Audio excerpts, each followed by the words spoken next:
Sorry. Sorry, folks. I forgot I didn't turn on my soundboard. Hey, folks. How you doing? Welcome to the News Underground. I am Abandoned Nihilism, a.k.a. the Harbinger, a.k.a. the realest motherfucker on Twitch. You know what you're here for. If you're looking for that real news, you fucking found it. Welcome back in this bitch, OG Woke Patriot. Thank you so much, Woke Patriot. We were just listening to What the Fuck with Pache 94.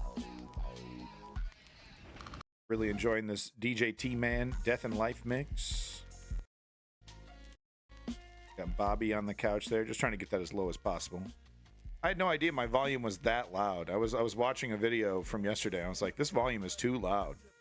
So I turned it down a bit. Little recap of what we're doing today. We're going to be covering an update to the tornado story. I did take a look at your link, Woke Patriot, and I guess those are cows. It's kind of hard to tell, but I guess, you know, the video quality is one thing, but he seems pretty certain in the video that's what he saw, which is, you know, one of those once in a lifetime kind of things you want to see. So if you want to see cows flying in a tornado, I have that video queued up. It's the first video of the day. Thank you, Woke Patriot, for digging that out yesterday. We're going to be jumping into a small update on the UK elections, talking about Sadiq Khan's win 3 times in a row, I think. Sadiq Khan was the person that a friend of the show, Owen Jones, has endorsed, and it wasn't like a full-throated endorsement, but you don't get those choices. We got a couple little right-wing updates, U.S. kind of related news, just a few bibs and bobs, talking about some LGBTQ oppression.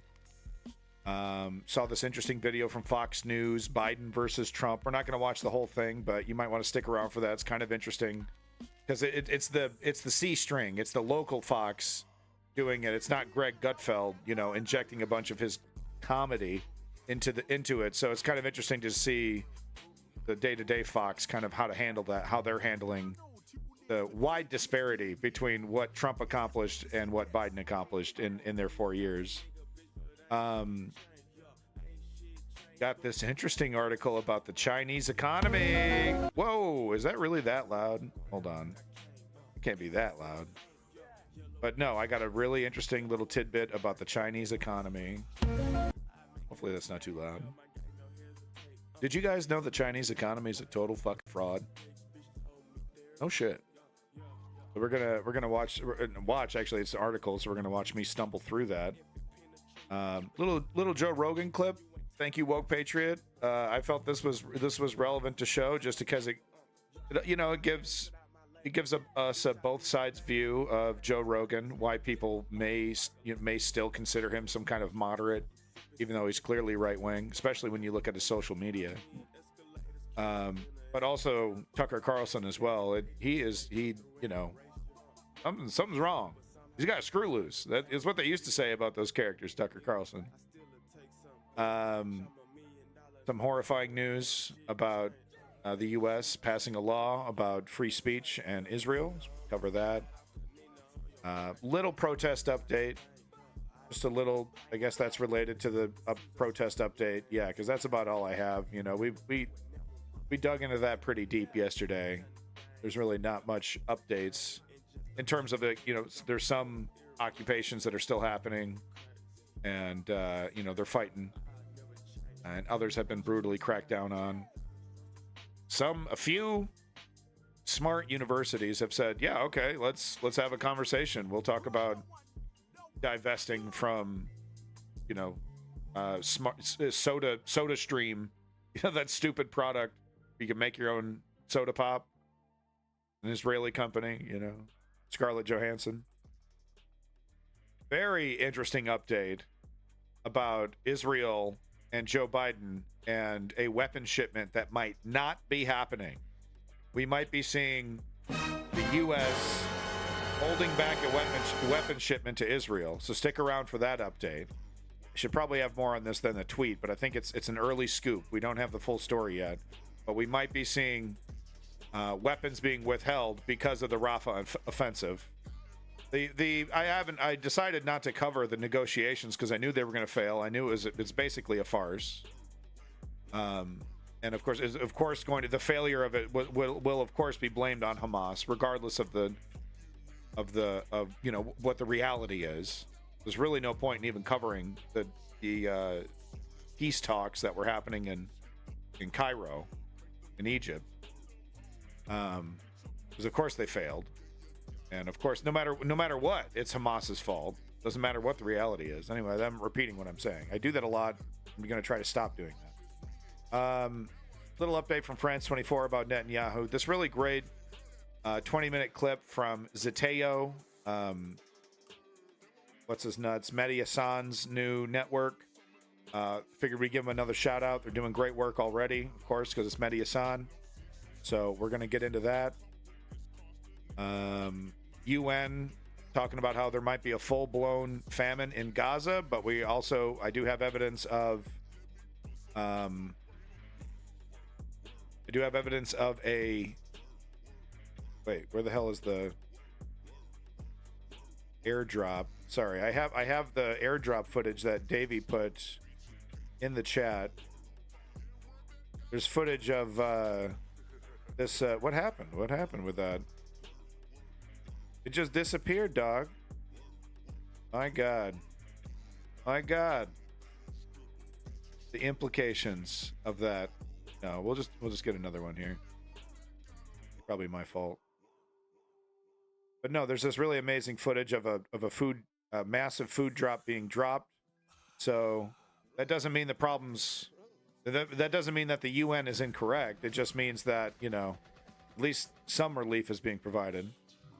What else we got here? Georgia news. Oh, there's that. There it is right there. Jesus Christ. Georgia news and then Ukraine news. Checked your video. Seems like you're new in Kick and still an affiliate. I got a proposal for you sharing your stream to a Kick community for you to achieve your streaming goals. Start add me at Discord. Hey, thank you so much. Yeah? You gonna help out the stream, huh? What are the prices? Jarrettes. What are the prices? Come on. Get to the brass tacks. How much is this gonna cost me? Oh, there it is. Okay. Oh my god, I'm so disorganized. This is so pathetic. I meant to have this right here. And then this is going to be reporting from Ukraine, of course. Yes. Okay. All right, so let's get started here. Everyone's been wanting to see this. Cows flying in a tornado. Once in a lifetime kind of sitch. It's a 2-minute video from your boy Reed Timmer. This is a longer video taken from this, you know, top 5 Reed Timmer tornadoes. Only thing I'm going to say here is that, look, I understand he's a PhD, but his commentary is goofy as hell. He's like, oh, I'm in trouble. Oh, big trouble. And it's like, yeah, dude. Yes. It's a tornado. You know? That's my only commentary. I'm not gonna pause it. Just watch. You tell me if what you see are cows. This is the highest quality I could find. It's about halfway through the video. 1 minute in.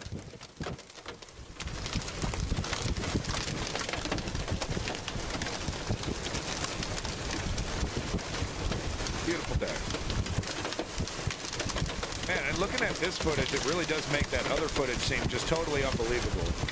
It looks like CG because it's so clean. Not good! Yeah, dude. Yes, it's not good. You could die.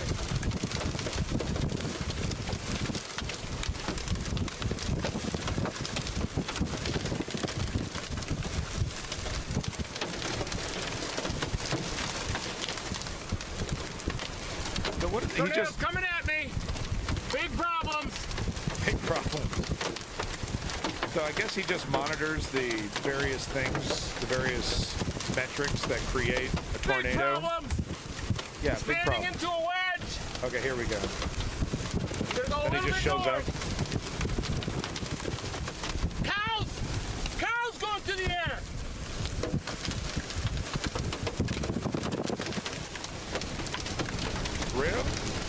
really Get out of here.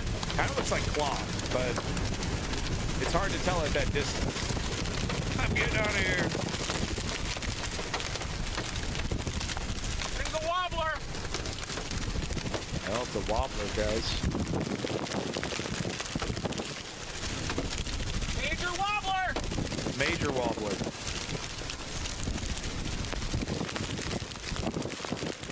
This is the end of the tornado. Get out of here. Yeah, you better get out of here. He's like a ghost hunter. He's totally like a ghost hunter. This guy.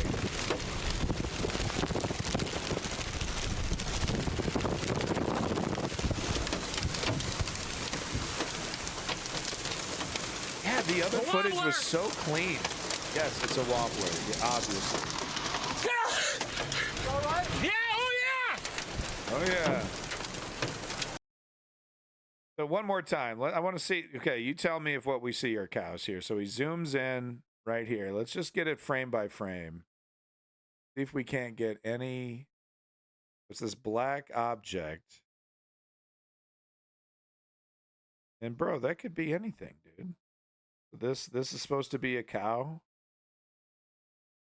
I don't know, dog. I'm gonna have to. I don't know, man. Look, he knows what he's talking about, and look, the human eye can pick up on details that film, even good cameras can't pick up on. So it's very possible he's seeing something we are not seeing. You know, and maybe he has a higher res video that we could find. But right now, I'm on the fence on this one, dude. I'm on the fence. Sorry, dog. I don't know if those are cows or not. Calling you out, Reed Timmer. With your I'm trapped in a haunted house style commentary. Whoa! I'm in trouble. Yeah. You drove in front of a tornado. So it's a wobbler. That's probably technical term. These are addictive though. So he doesn't have like bulletproof reinforced glass? Comes the winds. This is supposed to be baseball sized hail. But surely he invests in his vehicle. Hey, greetings south of Boston. It's your boy Lenny. Whoa! Nope. Okay, there's the answer. Nope. Nope. Homeboy just regular ass car. What is this, a rental?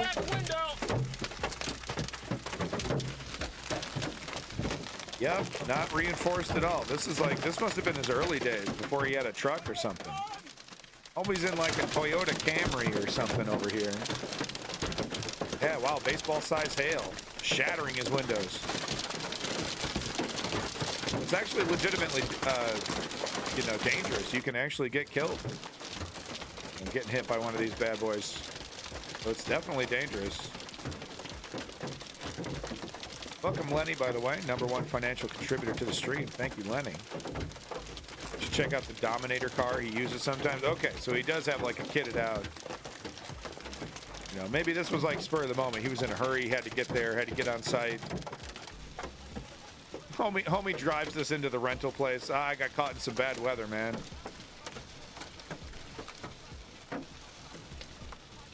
Like, why is it wet? Well, all the hail melted. Look back, Cowabunga Tootsie Roll. Holy shit. Oh, he's got a little GoPro on the hood, too. Be great if it gets annihilated. Come on. One smacks that bitch, it explodes. Yeah, I guess it's best to just pull over, right? SRV Dominator. The tornado fucker. Whoa, damn. Oh man, look at those gas prices too. That just gives you an idea how, oh man, they are fucking us. That was probably like a year ago, 2 years ago maybe. They are fucking us. It's over like $4 now. Nothing. The supply has not changed. It's just straight profit, and we do nothing. Windshields have 2 pieces of glass with the center membrane so they don't shatter. All their windows are tempered glass and crumple when broken. Thank you for that tidbit there.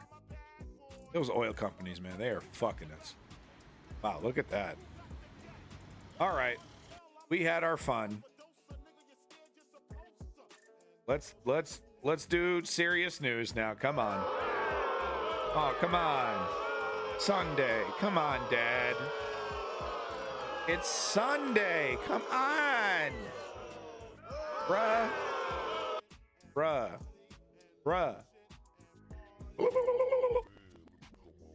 No, this is just one tidbit I have. We're not even going to do 20 minutes. I just wanted to do a little update here that Owen Jones is picked for mayor. He's been picked. Sadiq Khan elected London mayor for 3rd term and further boost to labor. So it's good news. More good news. Sadiq Khan has been elected mayor of London, winning a historic 3rd term after a dramatic contest. Khan was declared the winner over Conservative candidate Susan Hall on Saturday afternoon with 43.8% of the vote. The London mayor was booed as he began his victory speech. Quote, "Thank you from the bottom of my heart. Thank you, London." Wow, what the hell? He told an audience at City Hall before a heckler walked across the stage shouting, "Khan killed London." What? He pressed on, noting, "It's been a difficult few months. We faced a campaign of nonstop negativity." Look back, Al Rakabi. But he went on to praise his team for leading a campaign that responded to, quote, "fear-mongering with facts, hate, and hope, and attempts to divide with unity." We got to see this clip here. Thank you from the bottom of my heart. Thank you, London. Khan killed London! Khan killed London! Yo, get some bodyguards, dude. What is this amateur hour bullshit, dude? You're gonna let some complete fucking rando walk behind you saying, props to him and props to free speech and props to, the safe, secure society that the United Kingdom has built where they don't feel like they're in danger. But this is begging for shit to get out of hand. You're just casually gonna let boy just stroll across, right? But no, props to the UK society, and culture that, believes in free speech, and doesn't feel like, homeboy's going to stab us. With that said, some crazy ass shit goes down in the UK. Remember that beheading? That terrorist who was like beheading somebody in the middle of the street. People are like walking up to him, asking him to like all calm and weird. Anyone remember that story? The 7 mates from the fascist Britain First group. Yeah, I see. Let's see here. I can give you context with regards to that. The heckler was Britain First candidate who's a fasci, and the 7 mates. Oh, I see. So it's not like he was a total rando up there. Okay, the guy was a candidate. He represents the fascist party. Well, he's certainly acting like one. But I don't know, man. I'm just tired of leftists leaving themselves open to this kind of nonsense. Get some bodyguards, dude. Killed London! Khan killed London!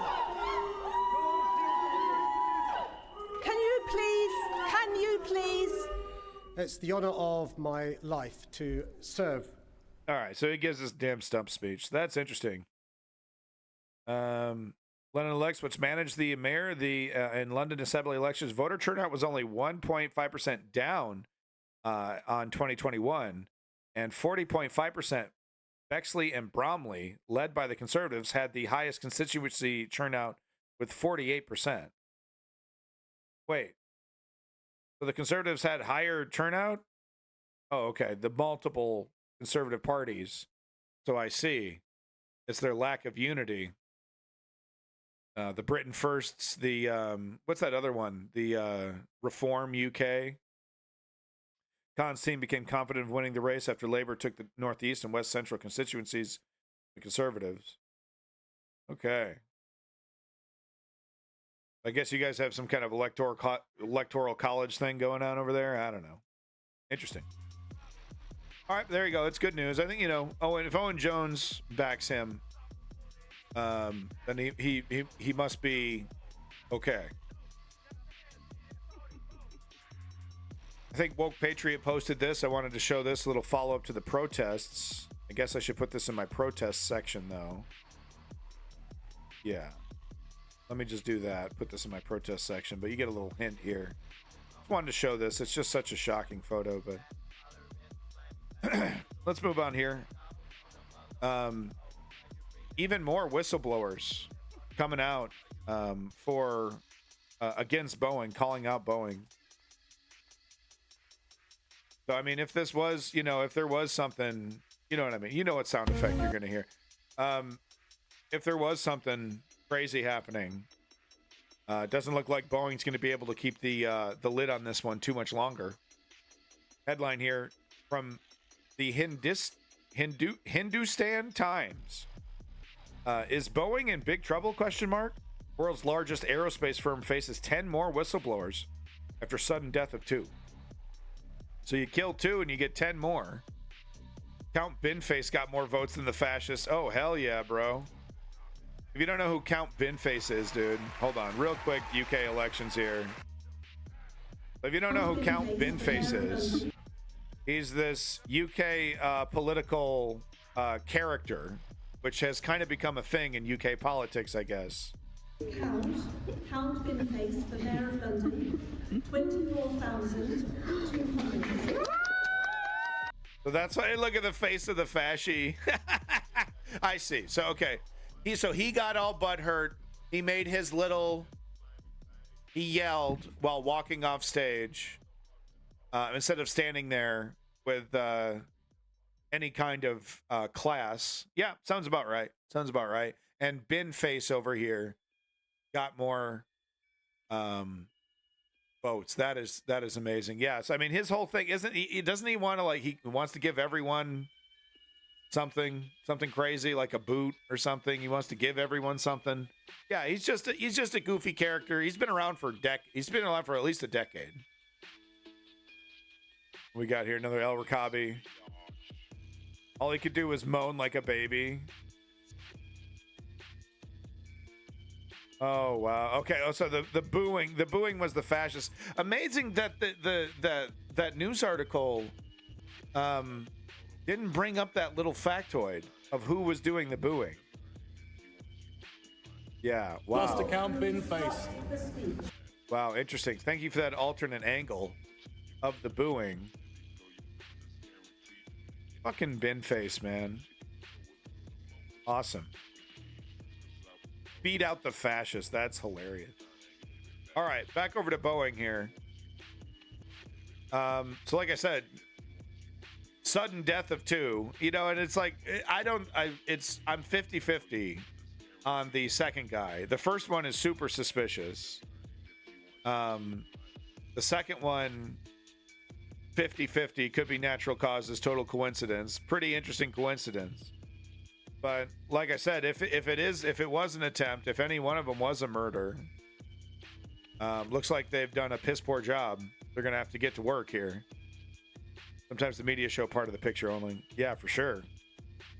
Why hide that? It was clear because they can be identified by their little cute little ribbons, and those were the only ones that were howling were the guys with the ribbons, the 2 or 3 guys, and then Jackass walks off. I don't know. After death of Joshua Dean and John Barnett, their lawyers are concerned about the possibility that around 10 more Boeing whistleblowers may suffer the same fate. That's too much. That makes me, you know, the fact, because the people that are, if they supposedly killed these folks, they would have known about these others. And they would have known, guys, it's ridiculous. We can't kill 10, 12 people, all connected, all whistleblowers to Boeing. We can't do that, guys. I don't care how. We just can't. All right. That's way too much. We can't Jeffrey Epstein that. So that makes me think, you know, I don't know. It's like, why? Maybe the other guys had juicier info. You know, welcome back, Davin. I don't know. It just seems like a bit much. It seems Boeing's troubles are never ending as the company's been dogged by congressional probes and whistleblowers' testimony. Joshua Dean and John Barnett, the two Boeing whistleblowers, were found dead under mysterious circumstances this year, raising speculations if there was any foul play in their deaths. Their lawyers are now concerned about the possibility that around 10 more Boeing whistleblowers may get scared away due to their deaths or suffer the same fate. I see, so maybe that was the attempt, to scare away the whistleblowers.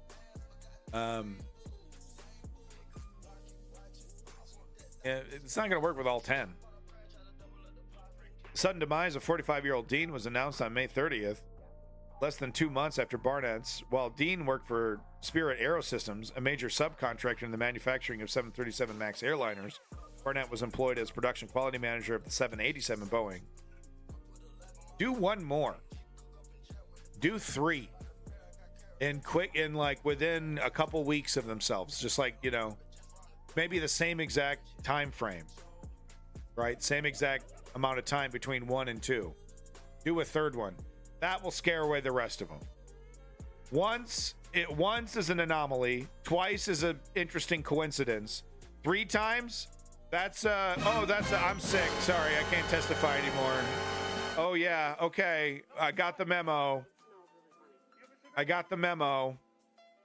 know what I mean? 2 isn't enough. If we see a third one drop, then this is the scandal of the century. We hear Wario. This is the scandal of the century. If one more drops. But we'll see. Watch this space. Watch this space, guys. I'll update you if I see anything. Just more, you know, if you think this kind of shit is just about gay people, you know, if you think this shit is just about LGBT,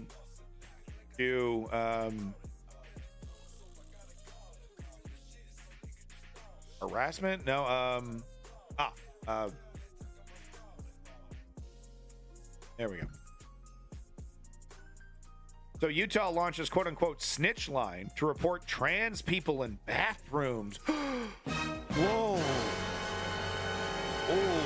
Oh, she doesn't clock. Better call the cops. So if you think this shit's about gay people, I got another thing coming for you. Because what this is about setting a precedent that you can make a snitch line or anything.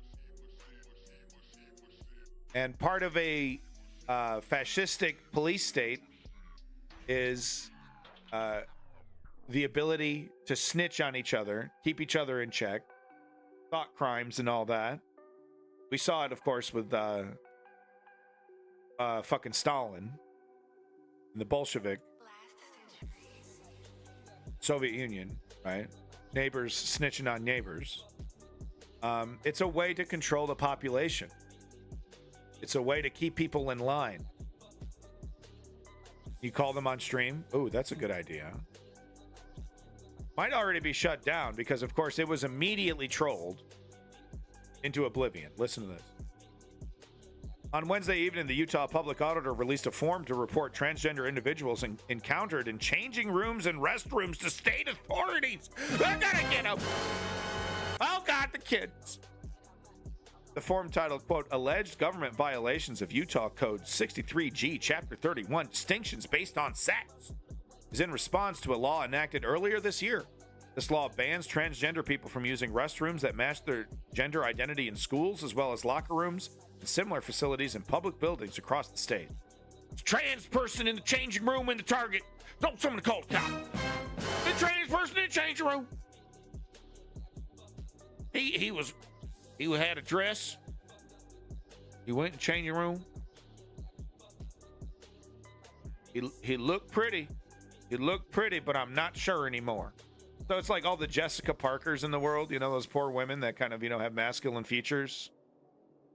You know, they're going to be pounded by a bunch of hillbillies that you know, they have a gaydar about as well tuned as their trucks.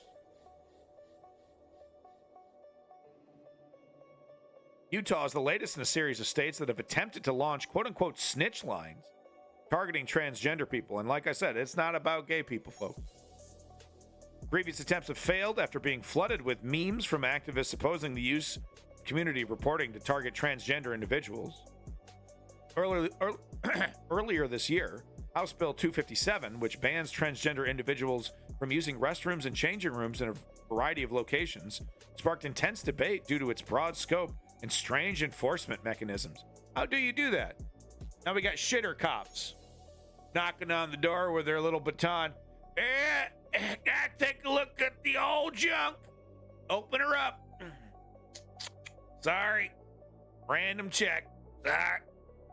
Open it up. Gotta see the kits and biddles. Let me see. It's okay. Okay. You can keep going. I've seen it all before. Oh God. I've been doing genital checks for decades. Let's see them. Come on. Open it up. Can't have penis. If I see a penis, you gotta get out of here. You gotta cap it up. Get it out of here. You got a penis in there. I can hear it. I can hear it. Come on, open it up. I could do that all day. Genital police.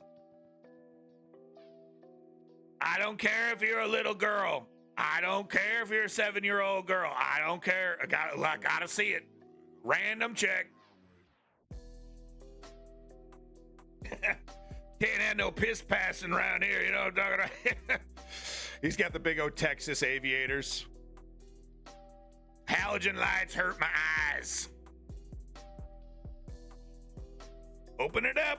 Gotta see the kits. The bill applies to any public building, including the Salt Lake City Airport. It says that transgender people could be held liable if they cause affront or alarm. Isn't that great? More laws that basically say if you're triggered, if you're scared, affront or alarm. You know, because they like to pretend gay people walk around with like dildo necklaces and are like, you know, gagging dildos while hanging out. You know what I mean? Just, you know, vulgar displays of sexual, perversion wherever they go. And it's like, you only see that on the Castro on like, you know, holidays and stuff. You don't see that anywhere else.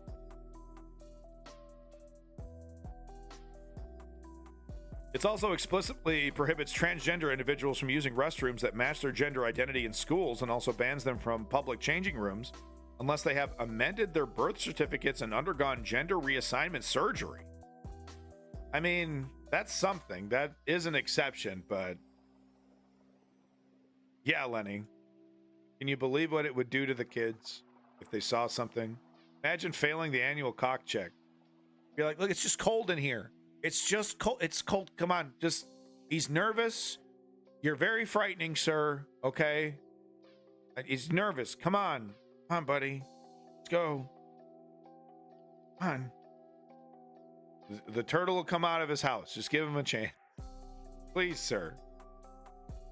Let's go, lady. Come on. God, my micro penis gets me again. It's my third ticket this year. Oh, micro penis.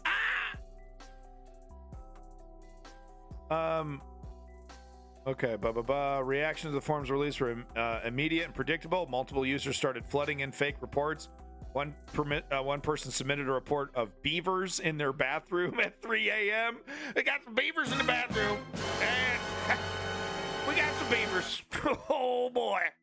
Another posted a picture of a character from the Bee movie, an allusion to other snitch forms against transgender people that were flooded with scripts for that movie. So they just like literally the whole script for the movie, the Bee movie. One person reported Governor Sarah Huckabee Sanders as a trans person. Oh no! Oh no! Another person reported allegation of Representative Matthew Gaetz harassing girls outside of a locker room. Perfect. Great. When you slam your fat cock on the table for him, he's gonna check it with a caliper to measure the girth. Like, yep, that checks out. That is indeed an actual penis. All right, you're free to go. I guess you were right. It just needed to warm up a bit. I can't confirm that that is not a clitoris. The reactions were remarkably similar to other attempts to target transgender people using snitch forms. Blah blah blah. So this just goes on. Oh, this is Aaron Reed, transgender woman. Great reporting, Aaron Reed. Love to see it. Thank you. Sorry, I don't have time to read the whole damn thing. This is from the Los Angeles Blade, Southern California's LGBTQ news source. Normally I would say don't subscribe to this garbage, but it's actually not a garbage website. It didn't have a bunch of crazy pop-up ads. It has the entire article with without a bunch of advertisements put in the middle. I would say, you know what? How about you fund LGBTQ journalism, folks? Why don't you get on that? Los Angeles Blade. There's the link. Definitely going to use Randy Marsh's measurement formula from South Park. Hot, hot, hot, hot, hot, hot, hot, hot. Hot? Oh, wait. There is an episode where he measures his dick, too. I thought you were talking about when he measured his poop. Okay. Moving on to the next story here. This is kind of interesting because as I was setting this up earlier, and it's just like local Fox News talking to this guy who wrote this article, this really kind of cold, dry, analytical, data-based article about how much did Donald Trump accomplish in his 4 years, and how much has Joe Biden accomplished in his 4 years. And right off the bat, it's hilarious. And we're gonna watch it for a couple more minutes after that, just so you can get an idea of kind of like the subtle spin. It's a subtle kind of, because it's obvious that the gulf between them is obvious. That's what the funny part is. Sorry to spoil it, but it's interesting how the Fox News guy is just trying to kind of, both sides it a little bit, not a little bit, but he's actually pretty slick about it. And what's interesting about Fox News, local Fox News, not the Greg Gutfeld, super reactionary stuff. What's interesting to me about the local stuff is how subtle it is, nudging to the right, getting those right-wing narratives in there in slick and interesting ways. They're actually quite clever a lot of the times. The local Fox News can oftentimes be more insidious than the apparent loud, the celebrities of Fox News, right? So let's do this. This is Biden vs. Trump. And you're gonna love the disparity between accomplishments. It's actually hilarious. Oh, this is such a good song. Sound of my buster loud. Buck, buck, buck. Oh, so good. Okay, let's get to it here. Trump versus Biden. Who accomplished more, according to Fox News? Because it's not their own data. And they're just talking to a guy who compiled this separately, seemingly in a nonpartisan manner, seemingly just balls and strikes kind of way. They can't really spin it like they would normally. So maybe this is why they kicked it down to the C team over here at local Fox News versus Texas. I don't know where DC's Fox News DC. That probably explains why this is so wonky. This is pretty fucking wonky. DC Fox. Welcome back to Fox 5's On the Hill live this Sunday morning. In this election year, the presidential candidates are being examined from many different angles. The Washington Monthly magazine did an interesting study on both of the major party candidates, President Biden and former President Donald Trump. They looked at 21 policy areas and looked at who got more done during their time at the White House. Magazine says Biden accomplished 14 of his most key issues. Trump accomplished 3 of his big issues, and they tied on 5. 14 versus 3. And you can kind of tell because they'll show you these bullet points, it's kind of a stretch for the third one. It's kind of a stretch.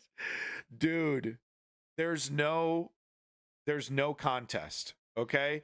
the people that are both sidesing this are lazy, bad actors. I mean, they're, just they run the gambit, right? They're apathetic, lazy, and they just want to, I don't know, pretend like they're political in a way, while also disregarding having to actually pay attention to anything, because it's like, well, I basically said both sides, so I don't really need to be analytical on anything, and I could just kind of cynically disagree with you and hand wave you away. So you're either like that, or it's like you're kind of intentionally trying to disarm the left. You're trying to kind of bring the left into this kind of encompassing cynicism. Anyway, see what I mean? They looked at 21 policy areas and looked at who got more done during their time at the White House. Magazine says Biden accomplished 14 of his most key issues. Yeah, Lenny. Trump accomplished 3 of his big issues, and they tied on 5 issues. To dive into this a little bit more, Rob Wolf joins us this morning. He's an editor at Washington Monthly and is here to talk about the accomplishment records of these 2 presidents. What I found interesting about this piece was not that it was looking at whether one was better than the other. It was simply kind of a clinical look at who got what done. So let's talk about your methodology first before we start looking at what they did. How did you determine what accomplishments were? Yeah, and thank you for having me. Our methodology, we just set out to look at what they set out to do and how far they got towards getting that done. So it's not about how you or I feel about the substance of one of their accomplishments, whether we think it was a good idea to try to, say, build a border wall or to pass the Inflation Reduction Act, but what did they set out to do? How effective were they in getting it done? All right, so let's pull up some of this. We'll start with Joe Biden here. So he's like you were nonpartisan. saying Joe Biden, in your estimation, and let's also point out Joe Biden still has a few more months left on his first term. You say Biden has had more accomplishments. So this is what you've listed for Biden. The legislation, Inflation Reduction Act, and infrastructure bill, national security, antitrust. And there's a bunch of other small dubs. I've been bringing them up. But man, the both sides stuff has got to stop. And you're pulling that both sides shit in my chat. I'm yanking the chain, dude. Full stop. Welcome to politics 101. Drop that shit immediately. Okay? It's amateur hour shit, both sides. We got to drop that shit immediately. Inflation Reduction Act, the infrastructure bill, national security, antitrust legislation. Candidates often promise things, but sometimes their promises get away from what they're able to deliver. No. How do you determine whether or not he accomplished these things? Certainly he promised them. You go by issue. You look at the candidates, the president's lists of what they say their greatest accomplishments were, and you see if they actually got them done. And so you just make that comparison. Former President Trump, for instance, said that he was going to eliminate 2 regulations that were on the books for every one that was added. And at the end of his term, he claimed to have eliminated 8 for every one. If you actually look at the Federal Code of Regulations, he kept them roughly even. That's no, we got truth on Fox News, guys. Whoa. That's not the Trump I know. No, that is what's interesting about local Fox News, and maybe this is why we see this never Trumper vein through the old school Republican Party, is that it is this kind of stuff does happen. This kind of respectful criticism, but the celebrity, it'd be really interesting. This guy getting interviewed by Greg Gutfeld, that would be really something. How you evaluate this? Because he'd be getting just like this. He'd be getting interrupted, talked over, pushed back on. Oh yeah, I know you went through the numbers and did all the work, but I feel differently. I mean, only 2 sides is at least half the reason why so many people both sides things. Yeah, I mean, well, you peel up that first, you peel the fucking skin off the onion. You don't even get that first layer. I'm talking like that, the skin. And the first thing you see is that there isn't just 2 sides. There's 4, maybe 5 relevant sides, then a bunch of scattered nonsense. But in terms of actual sides that could actually affect the the election in various ways, maybe 5 sides. Code of regulations, he kept them roughly even. So that's how you evaluate those kinds of claims. All right, let's pull up the so Donald Trump he made a list promise, here because and you did he looked do at the it? former president as well. Now, again, Trump had a full 4 years in office. You say Taxes. amongst his What, accomplishments for the fucking rich? were taxes, courts, Supreme Court in particular, Sure, those those three are wins for him. Supreme Court appointments that he was able to make in social issues. And I think, you know, when you look at the social issues with Trump, obviously Roe v. Wade has to get to the top of a lot of conservatives of what they would look at as his accomplishments. For a lot of conservatives, they might say that that one accomplishment Indeed, woke patriot. maybe was able to tip the scales for them, and it continues to feed some of his support even now Well, it's that into surface level, though. 2024. Yeah, absolutely. That's the beauty of this list, which you can see on WashingtonMonthly.com, is that you can look at it for yourself and you can see how significant you feel each of these accomplishments was and whether or not it tips the scale for you in terms of seeing who was the more effective president. Certainly. See, it's a lot of coaching. It's a lot of. It's not as bad as it sounds, guys. It's not. It's Trump. You know. It's like, look, you be the judge about what's important to you. It's like, oh yeah, you know, this is this minor accomplishment by Trump's my favorite. That's my favorite one. That it didn't affect me or make my life any better. There's no direct link to my life, but it's my favorite one. It's Trump's. He did a great job. Definitely better than Biden. 14-3. You were really, when you look at it. I mean, really, though, the 3 SCOTUSes is probably way, the most damaging thing. The in terms of change, radical change. I would say the 3 SCOTUSes installed by Trump there. That's definitely the big one. Infrastructure bill's big, but not 3 SCOTUS big. That killed abortion, and it might kill democracy. Fuck the immunity thing. There's a chance, but they kicked the can down the road to give Trump a chance during the elections. But they're ultimately going to rule that no, presidents don't have full-blown immunity to assassinate their political rivals.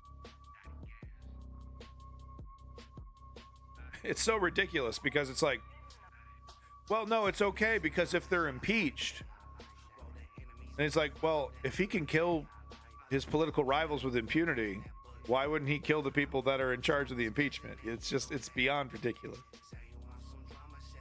All right, so there's that Biden versus Trump clip. Like I said, I'm not going to show you the whole thing. Both sides benefit from argument. It seems to be both sides play the same, even though the differences in rhetoric policy. No, there's a lot of similarities.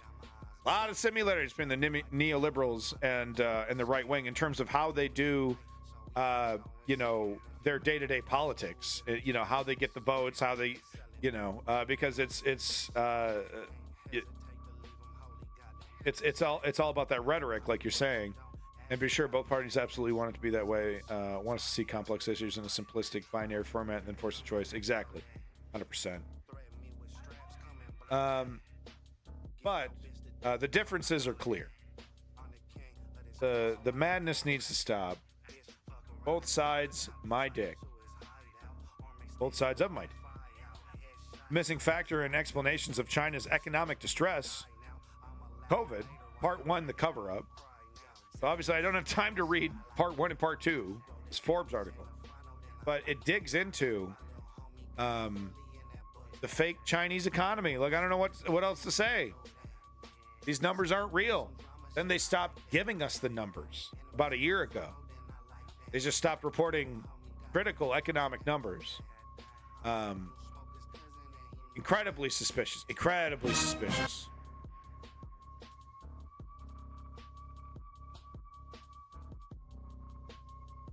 See here. Here it is. Wait. No, those are quotes. The hell's the beginning of this article? What the fuck? I don't even know where this article begins. Probably should have had this highlighted better. It's such a weird fucking article with a bunch of charts and shit everywhere. Anyway. I mean, dictatorships tend to do that. Soviet Union did. Anyway, if you want the numbers, I'm not going to embarrass myself trying to go through this. I should have gone through this article better. But the Chinese economy is something ain't right with it. Paper tiger, all that. Not sure you can even believe the numbers they were giving out in the first place. No, I mean that's the thing.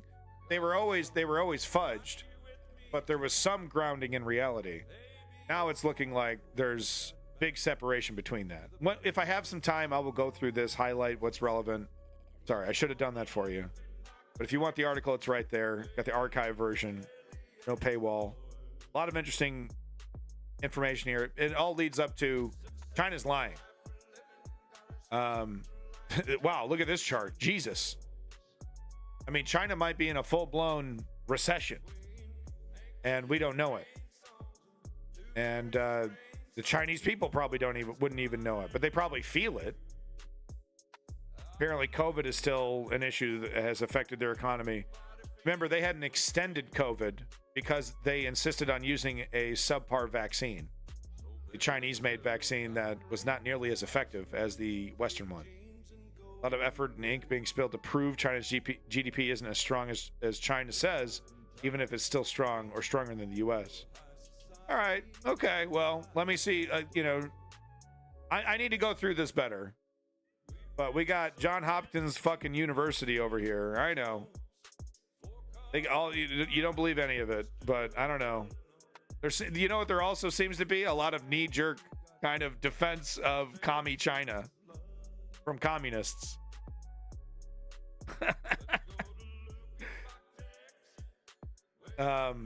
I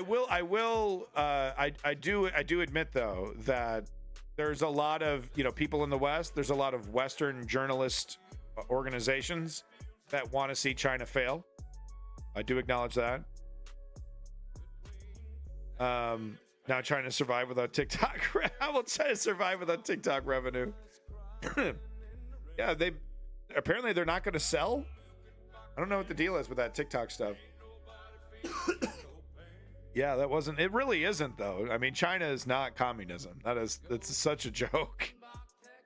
Welcome back, Neuromancer and Tisriel, by the way. Welcome back, Yorkshire Pudding. But no, Woke Patriot's not wrong. There's a lot of Western interest in the failure of seeing China fail. All right.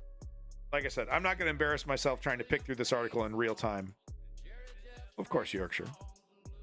I gave you the link. I'll come back to it. I'm going to take a look at it. I'll come back to it. I'm going to take a look at it and try to highlight the important parts here. I should have done that. Sorry, I suck. Sorry, this is not a professional operation. Buy my merch. Not you, Lenny. Not talking to you. Bought enough. Your wife's like, I don't know where to put this crap. Let's see here. Toe Jogan and fucking fucker Carlson. Update. Toe Jogan, fucker Carlson. I'm a funny guy. Whether China is communist reminds me of our conversation yesterday, whether communism and socialism is the same thing. Shit is not communism, dog. Xi Jinping, if it was communism, Xi Jinping shouldn't live in a mansion.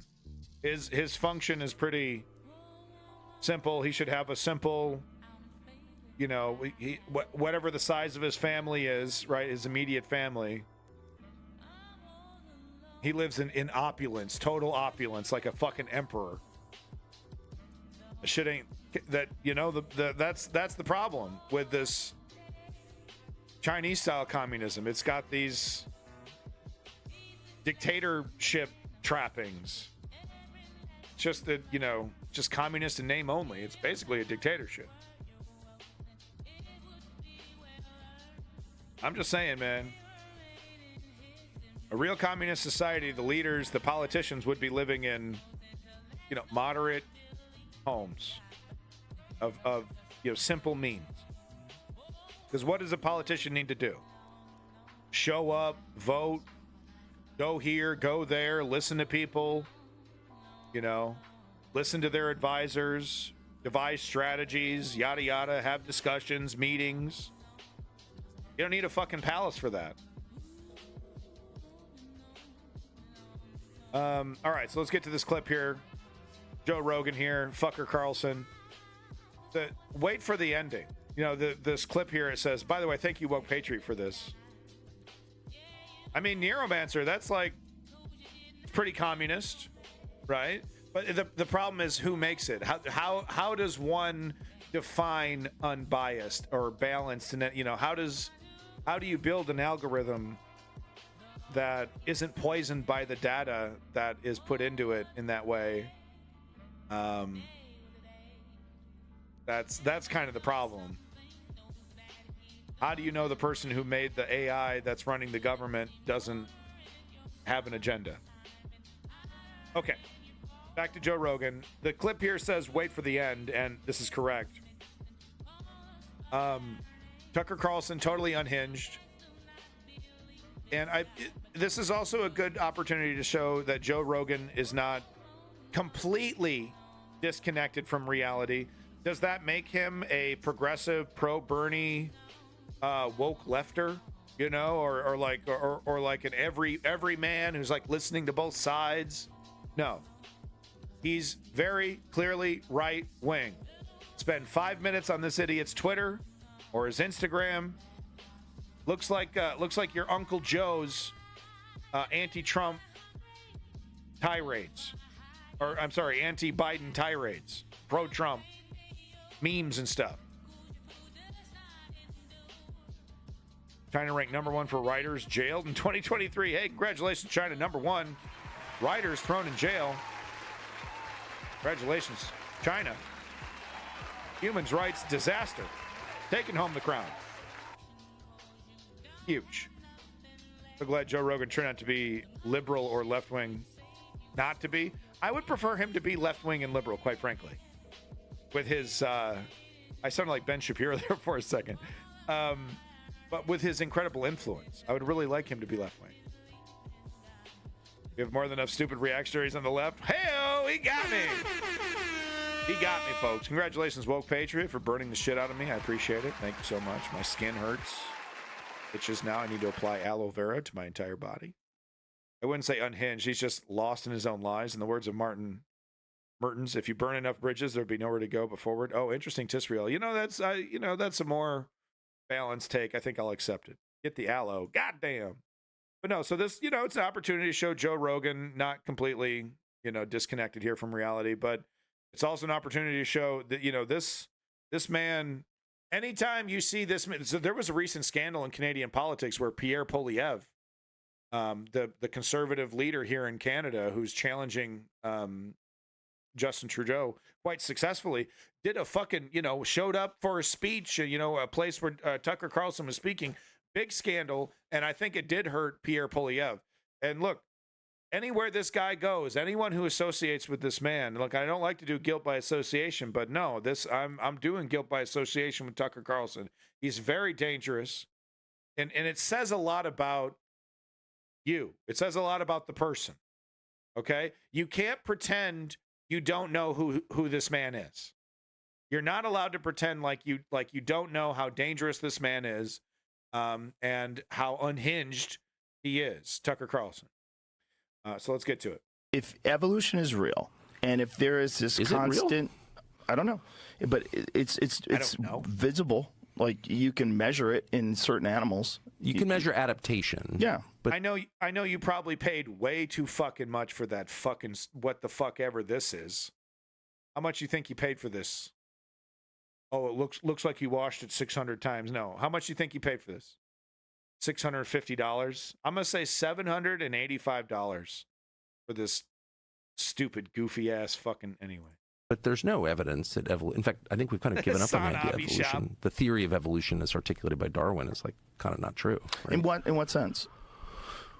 Well, in the most basic sense, the idea that, all life emerged from a single cell organism and over time, and there would be a fossil record of that, and there's not.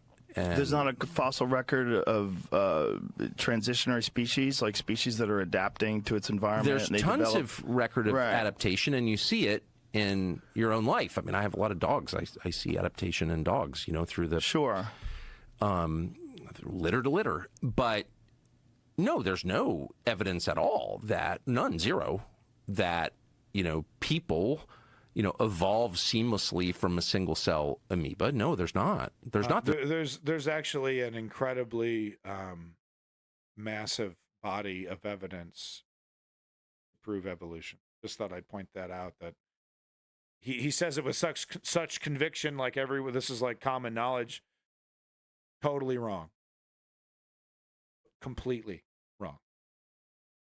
There's no chain in the fossil record of that at all. There is. And that's why you don't actually hear you hear them make reference to evolution, because the theory of adaptation is obviously true. But Darwin's theory's totally that's why it's still a theory almost 200 years later. No, we have not found that at all. And I can't even guess. I mean, I have my own theories on it, but they're not proven. What are your theories? God created people, distinctly. I assume you agree with him. Truth is a lie. And animals. I mean, I think what every person on Earth thought until the mid-19th century, actually. Right, but it's not a new idea. One more time. Actually. Right, but it's not a new idea. Okay. Yeah, I know. You know what? Now that I've now that I've reconsidered your points, Tucker. Yeah. Okay. All right, bye. Yeah, exactly. Oh my God, where'd you get that one, Davin? Fuck. The perfect emoji. Someone has it. Imagine being proud of thinking what people did before the 19th century. Exactly. Truth is the light. I asked you a direct question. Would you please answer it? I asked you, do you believe what Tucker Carlson said here, that because you're making fun of evolution, kind of makes you look like a jackass. But I asked you a direct question. Do you agree with Tucker Carlson that you believe that humans were just conjured from clay by God, Adam and Eve, and then we're the descendants of a cosmic incest, I guess, something like that. I asked you a direct question. Please answer it. If by God you mean aliens, hey-oh. I do mean that. Fifth dimensional beings. You forgot Steve. It's Adam, Eve, and Steve. Don't forget Steve. The woman's fault. He was just chilling. The engineers. Jesus is my father. Cool. God is dead. But you have fun with that, buddy. If evolution is real, the sooner you give that shit up, the sooner we can fucking get on with evolving. That'd be really great.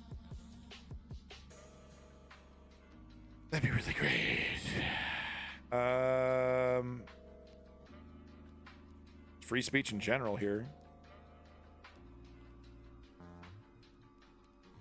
Who is your daddy and what does he do? Who is your daddy and what does he do? Little clip here from white people Twitter. I don't know. A majority of both parties want to make criticizing Israel's actions illegal. Most of the Republicans who voted against only did so because it would target them as well based on legitimate anti-Semitic statements they have made. So it's very true. It's happening. Basically trying to pass a federal law that codifies criticism of Israel as unlawful anti-Semitism. Cool it with the anti-Semitic remarks. Literally making it illegal. Literally making it a hate crime to criticize Israel. And ironically, legislation that is wildly anti-Semitic. Because it's pretty goddamn anti-Semitic to assume that Israel speaks for all of Judaism. Shocking.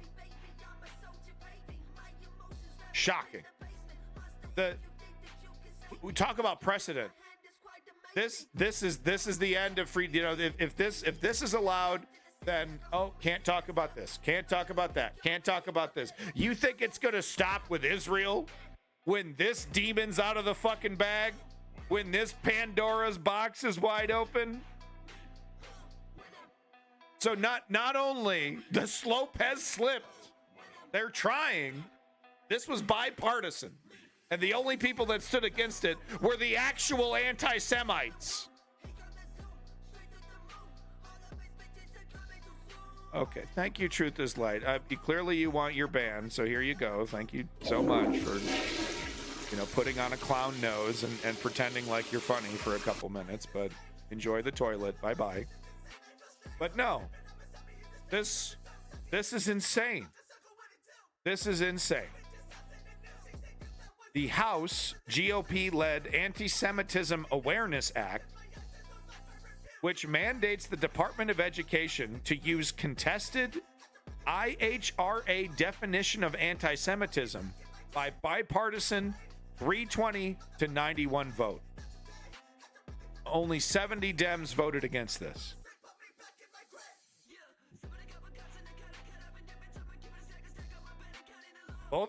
It's not both sides. It's not both sides, but there are certain things that both sides seemingly still agree on.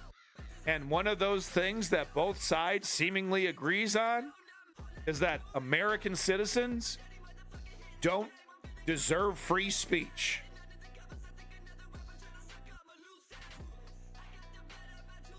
I mean, this is really good, but it's also really distracting my ear. There we go. So isn't that something? Isn't that something? Well, you can't get a Democrat and a Republican to agree on what they want for lunch.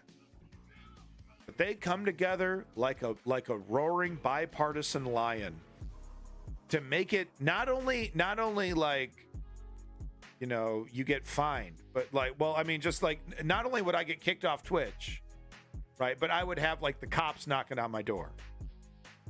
This is the House, suspect blaming. Anyway, so we'll see where this goes. The prediction is that it's going to fail in the Senate. But, I call myself the harbinger. I probably shouldn't, because every time I say that word, now it's stupid. It's corny and stupid. But this is a harbinger. This is a canary in the coal mine. This is one of those moments that kind of comes and goes and no one really pays attention, but tells us everything. And man, this tells me we are so fucking close to fascism. We are so fucking close to having our true liberties stripped from us, our inalienable human rights stripped from us. Look how eager they are to strip human rights away from LGBTQ and gay people. How quickly that happened. Frightening stuff. We'll definitely be following up on this, seeing where this goes in the Senate. So look forward to that. All right, so here's our protest follow-up. Great meme here from Woke Patriot. Thank you. Welcome back. Smash! Very interesting comparison here. So one big difference is that, in this picture here from Mississippi in 1962, the entire crowd is shouting racial slurs and all that. Whereas in 2024, there was really only apparently one shouting actual racial slurs. Well, everyone else was shouting, taunting pro-Israeli slogans and calling people Hamas.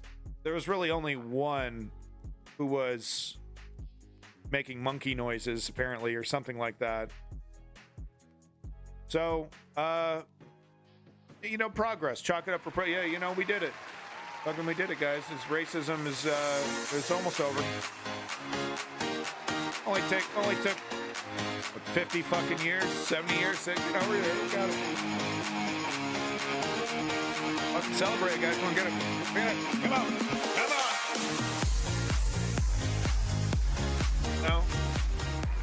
No, we didn't. No. Oh, okay. The problem is the people around him should have been like, dude, knock it off. And maybe that was the case. Maybe he kept it going and it was like no one's joining him, and it's like, bro, quit it.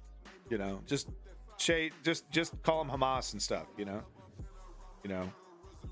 don't be racist about it, bro. Hopefully that's what was happening. So those are my thoughts on this image. Moving on.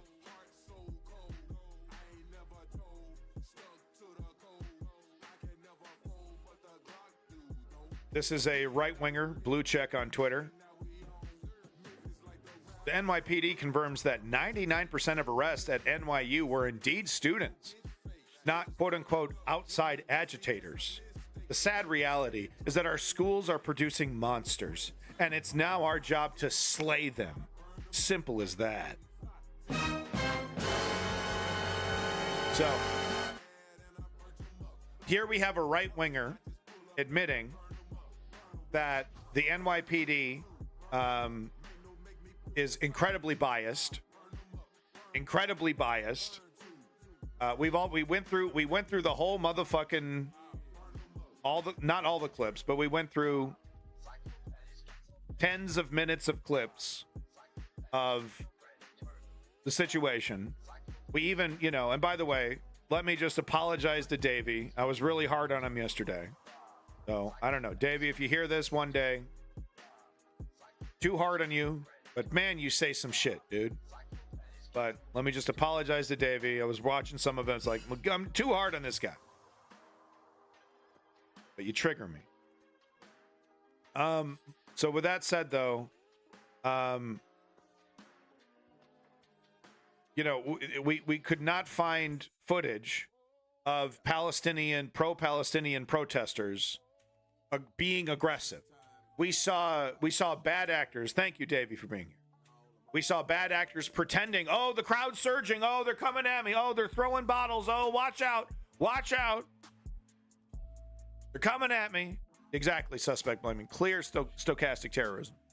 Right, so we saw performative victimization. But what we did not see was direct, overt violence towards pro-Israeli people by pro-Palestinians. All we saw, and we were looking at mainstream sources, we saw a New York Times article that called it as it was. Pro-Israeli counter-protesters were attacking pro-Palestinian peace protesters. They didn't say the peace part. That's what we saw.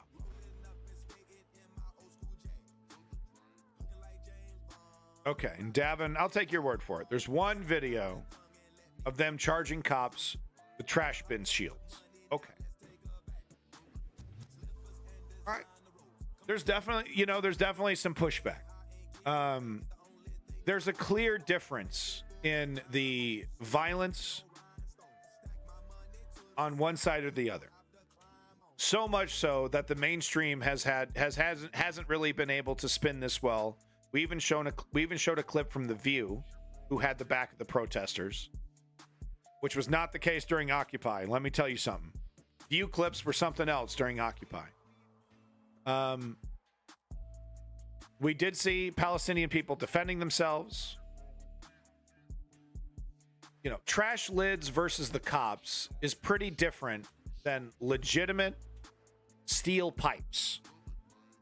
And we've seen, and I've shown several clips of pro-Israeli people bashing people with steel pipes. We saw a pro-Palestinian getting pulled away from the barricade, thrown on the ground, and then descended upon with kicks and punches. Here's that track bin video if you want to see it. Wow, it only took you over 24 hours to get me a single clip. Let's go ahead and watch it out of fairness. Okay. Particularly black police officers and accused. Okay, so these are definitely pro-Palestinian protesters. I guess they were trying to flip the switch. But the idiocy that you see on your screen right now.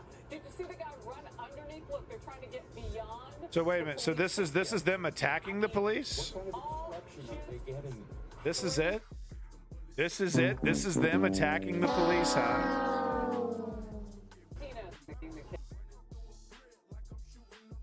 This is it? This guy, this is not them. Davin, you described this as, I took your word for this. Davin, you described there's them charging cops with trash bin shields. This is it? This is what they got? This is the evidence that these pro-Palestinian protesters are just as violent as the blood fucking flowing from the clips that we saw yesterday. This is it, huh? Wow. Wow, dog. One more time with this bad boy.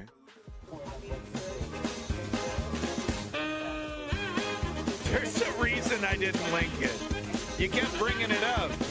You're definitely overselling this video, dude.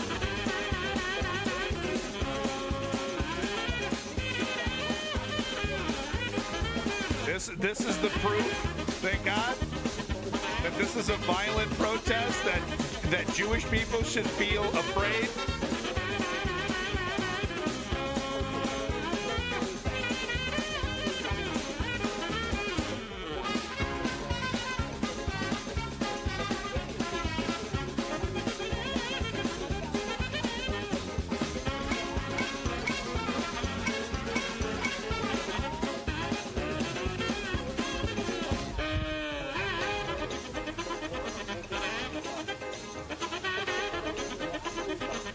Wow, dog.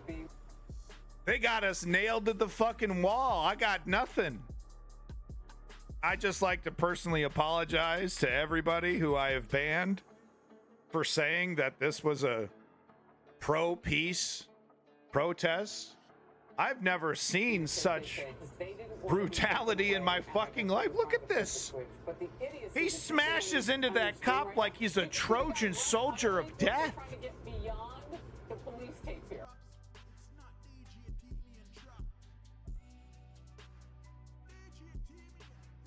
I'm really glad I didn't just gloss over that and be like, okay, I'll take your word for it. I'm really glad I showed that. And look, is that the goon squad? Was that the goon squad? Remember, because, you know, this whole thing started with someone saying that there was a Palestinian goon squad going around cracking some Israeli heads.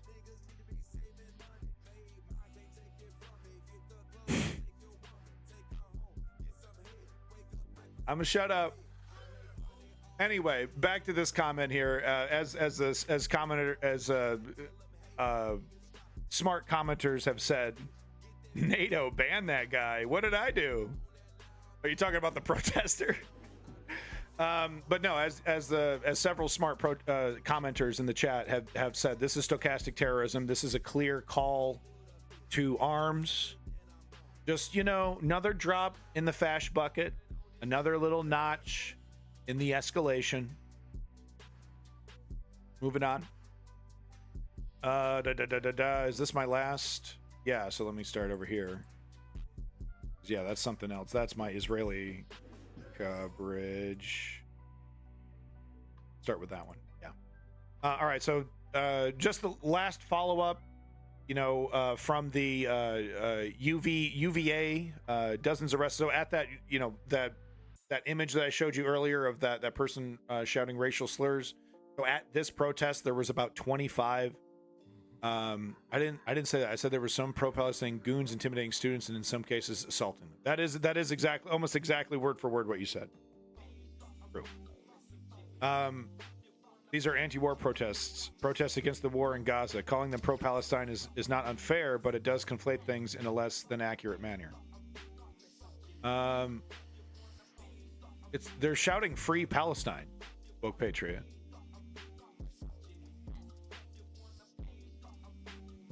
They're wearing the Palestinian scarf that represents the Palestinian culture. They're brandishing the Palestinian flag. Gaza, as well as the West Bank, is Palestine. I see what you're saying, but fuck me running. Is that just a little too... Anyway.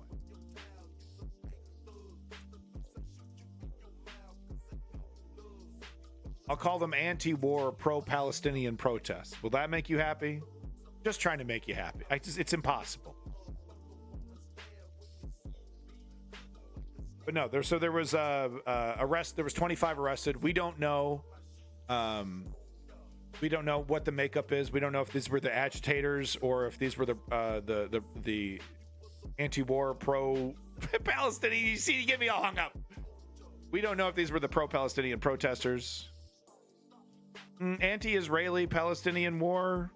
No one. That's the crazy thing. No one except for the extremists is demanding the end of Israel, and that's why you guys got to be staying away from this fucking river to the sea bullshit, because both nations should have access to the sea and to the river. That's the fucking solution. Anyway, 25 people arrested. We got more clips. Here's another angle from right here. Right here. Here's Mr. Howler Monkey. Pro-Palestinian plays in the question of do you support Hamas? If we are anti-war, obviously I don't like Hamas either, right? So like I said, I understand, but it does muddy things a bit. Maybe for you. For me, it simplifies. I get your point, though. But I don't agree with the assumption that people who are pro-Palestine are, automatically pro-Hamas. And I feel like that kind of falls into right-wing framing. But, I hear what you're saying. I'm listening. Wait, wrong button. God damn it. There we go. Belated. Oh, the Arabic version of River to the Sea is a coup character, the same thing anyway. It's just the humane way forward for Israel and Palestine is a two-state solution. Those that support Palestine that are calling for the eradication of Israel, please don't help. Stop helping. And of course, those that are on the Israeli side calling for the eradication of all Palestinians are horrible and should consider a different course of action. I'm not complaining. It's merely pointing out the propagandistic churn that these terms can have. Oh, very astute. Okay, I see what you're saying. You're not exactly wrong. You're never wrong, Woke Patriot. Never. Even when you're wrong, you're never wrong.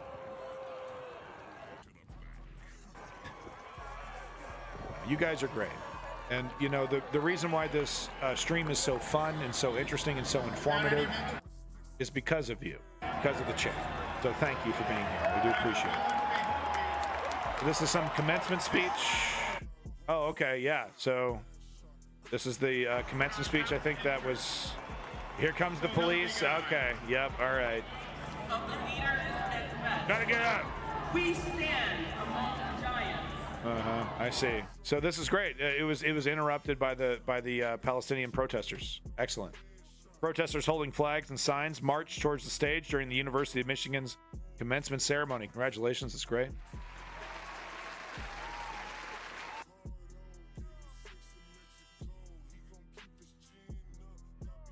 Moving on to the next story here. I think we're done with our protest shit. Now we're just on to Israel Gaza shit. Yeah. Get this going here. One sec. Gaza news. Prepare to be depressed. Just mail me my diploma. Wearing a keffiyeh is suddenly so offensive. Graduation ceremonies got to ban them. It's pretty pathetic. Pretty pathetic. Would have been perfectly fine before October 7th.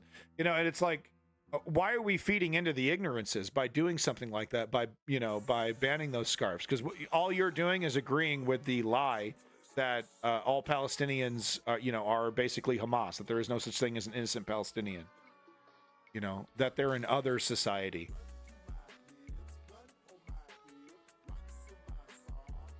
Somehow they're different human beings that somehow don't deserve freedom and respect and, yada, yada. I mean, because, imagine if we judged every society in the same way based off their most extreme elements. And I know, here come the chat about how, there's poll numbers that show majority support for Hamas. Are we forgetting, first of all, that the population is scattered? How can we trust any of these numbers? But let's just assume But are we forgetting that half this population are children? Under 18? What are we polling them? What does a 16-year-old think about the open-air prison, about the people that are running the open-air prison he was born into?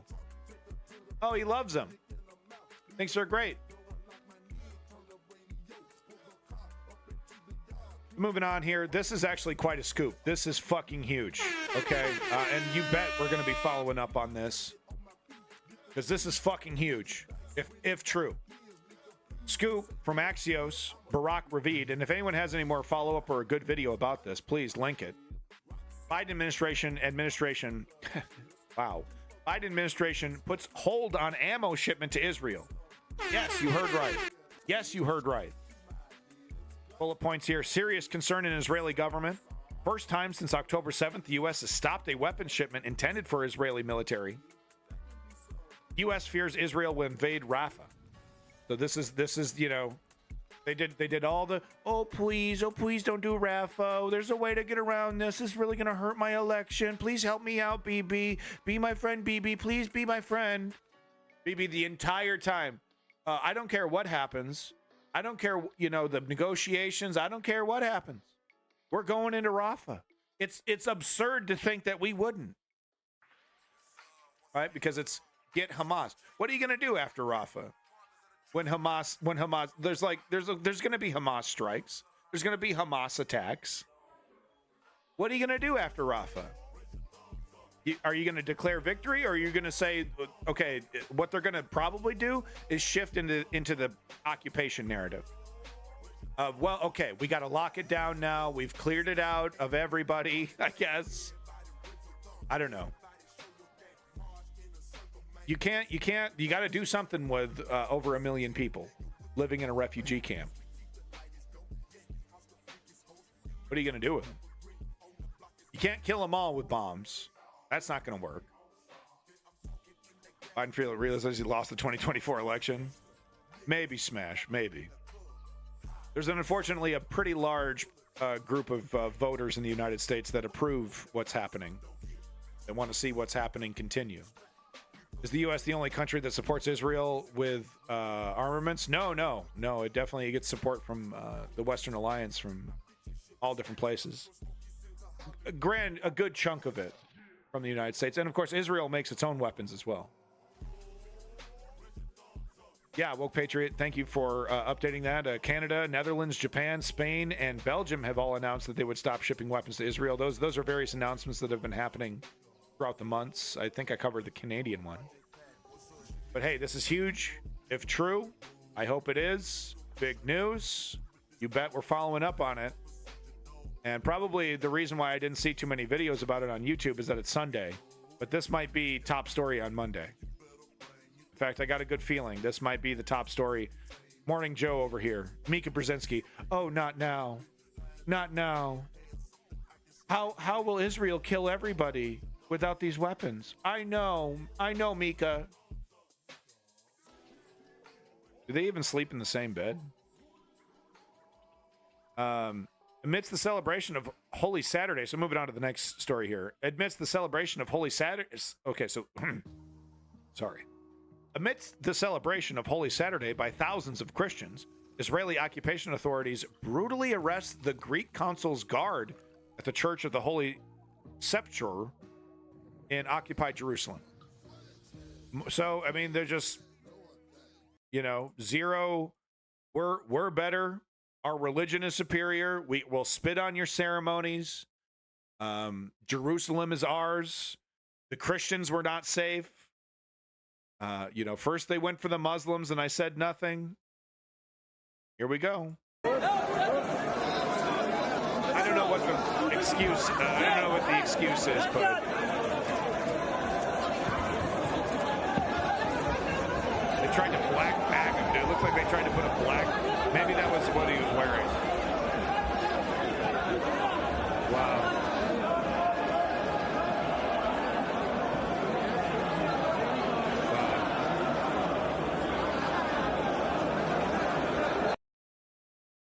Certainly not the first time we've seen Israel interrupt an important ceremony.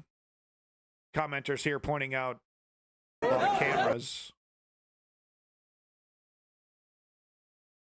Witness evangelical Christians, they don't give a shit about you unless you can use you as an instrument to further their Zionist cause. They did not split, reject, or try to kill Jesus, question mark. Whatever.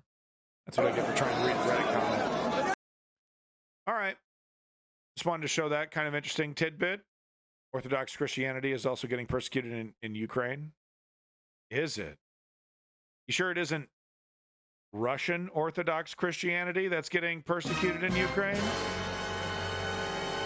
You sure it isn't these super, super friendly to Russian churches that are being caught spreading pro-invasion propaganda to their flock? You sure it isn't that? Historiologian? Historilegion? Moving on to my next video here, how Netanyahu might jeopardize hostages' lives for his political future. So, CNN has been almost 24/7 doing interviews. All the hosts are doing interviews with this unfortunate Israeli family that, who's been a person in their family has been, he's a hostage. And they've been interviewing this family member of this person who's like, we absolutely need to go into Rafah militarily and rescue this hostage. We absolutely need to. We have to go in there. We have to bomb them and invade so we can rescue the hostages. And it's just like, it just doesn't, even a family member who,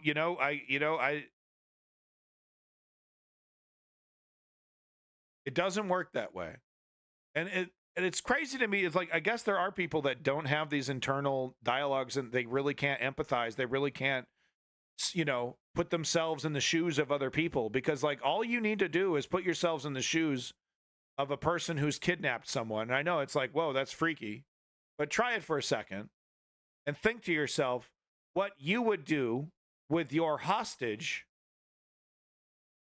if there was a strike team coming in.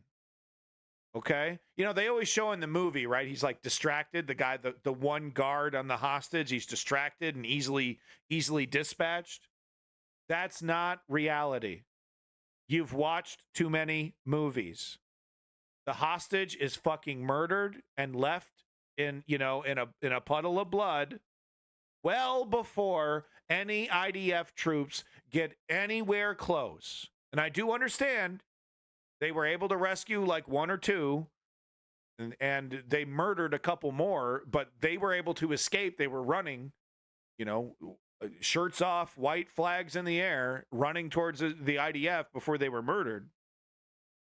So there are anomalies, but for the most part, and that's reflected in the reality, most of the hostages are killed by the military action. And we're supposed to be convinced that the IDF doesn't know this. Maybe they're naive. They just, they're hoping against hope, and this is the best way to this is the best chance because this is the only way to even have a chance to get the hostages. Because what's off the table is treating the Palestinians like a state, negotiating with them honestly, because what's the offer on the table? Some ludicrous offer about, we'll give you 40 days and then we'll destroy you after you give us our hostages. That's the offer on the table. You give us all your political leverage, we'll give you a 40-day break, and then the operation continues, guaranteed. Oh, by the way, we're going into Rafah regardless of what the negotiations are. I bet that's been a real fun part of those farcical negotiations that happened in Cario. Let's get to the video. to reach a Gaza ceasefire have ended in Cairo without a deal. The Hamas official said his delegation was leaving for Doha for further consultations. Palestinians in Gaza have been pinning their hopes on the outcome of the talks, hoping a temporary truce would allow them to return to their homes. But in Israel, hopes are fading that a deal acceptable to both sides can be reached at all. These Israeli protesters are demanding. It was always meant to fail, and it was always going to be Hamas's fault that it failed, even though, and no matter what we call this, you know, the most generous offer offered so far. No, it isn't. It was barely different than the one that was offered before. It's not a real negotiation. It was always meant to fail, and propaganda was, the Western propaganda was always going to say it was Hamas's fault, regardless of the reality of the situation. And Biden pausing the weapons says everything about the reality. Don't listen to the gaslighters, the grifters, and the bad actors and the fucking propagandists. Look at the actions. Look at the actions on the ground. Demanding their government push on with its plan for a military operation in Rafah in southern Gaza. Many of them are relatives of soldiers killed in the war. They believe a Rafah incursion is the best way to pressure Hamas to release the Israeli hostages it still holds. They don't give a fuck. They don't give a fuck about those million people in Rafah. Visiting troops in the central Gaza Strip, Israeli Defense Minister Yoav Gallant indicated that he agrees with the protesters. Yeah. Kill them all. Get in there. There are concerning signals that Hamas is not planning to accept any deal or agreement with us. That was always going to be the case. This means an operation in Rafah and in the entire Gaza Strip in the very near future. Gallant's sentiments were echoed in a video message from Israeli Prime Minister Benjamin Netanyahu. Looks like such a tough guy in his little uniform. Look at him. He's so big and tough and strong. Holds the fate of 1 million+ people in his hands. Isn't that cute? Such a big, tough guy. Capitulating to Hamas's demands would be a terrible defeat for Israel. It would be a great victory for Hamas, Iran, and the axis of evil. It would. By the way, Hamas's demands are like literally. They literally said, you know, it was ridiculous. It's kind of ridiculous, but they literally said we'll disband as an organization if you agree to the 1967 borders. Oh, absurd, absurd, absurd, absurd. Show great weakness to our friends and enemies. Bring the next war closer and push the next peace agreement further away. Sure. For many displaced Palestinians in Gaza, so, like, what's the plan, though? Like, are we really going to see Israel, airstriking these locations? This is what we're looking at here. Well, they obviously wouldn't. We don't know that. They barely exist. How many are left? A couple thousand at best. Rafah, it's not going to stop with Rafah. It'll never stop. They'll keep poking out of little hidey holes, keep poking out of the fucking rubble, shoot a missile here, shoot a missile there, IED here, IED there. But what is the plan from the IDF? Are they really just going to, preemptively hit these locations? For many displaced Palestinians in Gaza, the resumption of ceasefire talks ignited their longing to return home. There's a great sense of hope and anticipation as we have longed for months for the negotiations to succeed. So we and all the displaced people can go back home. We yearn for stability and bringing an end to the war and the destruction we have witnessed. Many hope a ceasefire would end the bombing and allow in food, medicine and other supplies that can save lives. Nahed Al-Masri, a grandfather, has found a cooked meal for his family of 16. Artemis Moon. The food distributed by the charity World Central Kitchen is helping them survive. Like beef and rice, basically. Sometimes we have lunch, but we don't have dinner. And sometimes we have breakfast, but we don't have lunch. We must manage. Whatever food we get from outside is enough. We share it among ourselves and say, thank God. There used to be trucks, but now there are no trucks. We haven't had vegetables for a month and a half. With the UN saying parts of Gaza are experiencing famine, the need for a truce, even a temporary one, is all the more urgent. For more, let's bring in German-Egyptian journalist Karim El-Gohari in Cairo. Karim, good to see you again. The talks have ended. Hamas has now left Cairo. Tell us, what does this mean in terms of now reaching any kind of ceasefire deal? See your comment there. Well, these negotiations were going on since Saturday for 2 days, and it was negotiations with the Hamas delegation, Egyptian mediators and Qatari mediators, and the head of the CIA, William Burns. Not much came out to the public about really what was negotiated exactly in the last 2 days. But now the Hamas delegation is leaving Cairo, and CIA head William Burns is on his way to Qatar, trying to save what is there to be saved. It is difficult to bring a final judgment if this is a failure of the negotiations or if they will continue. Hamas is already saying that their plan is to come back on Tuesday to Cairo after they consulted with their leadership to continue the negotiations.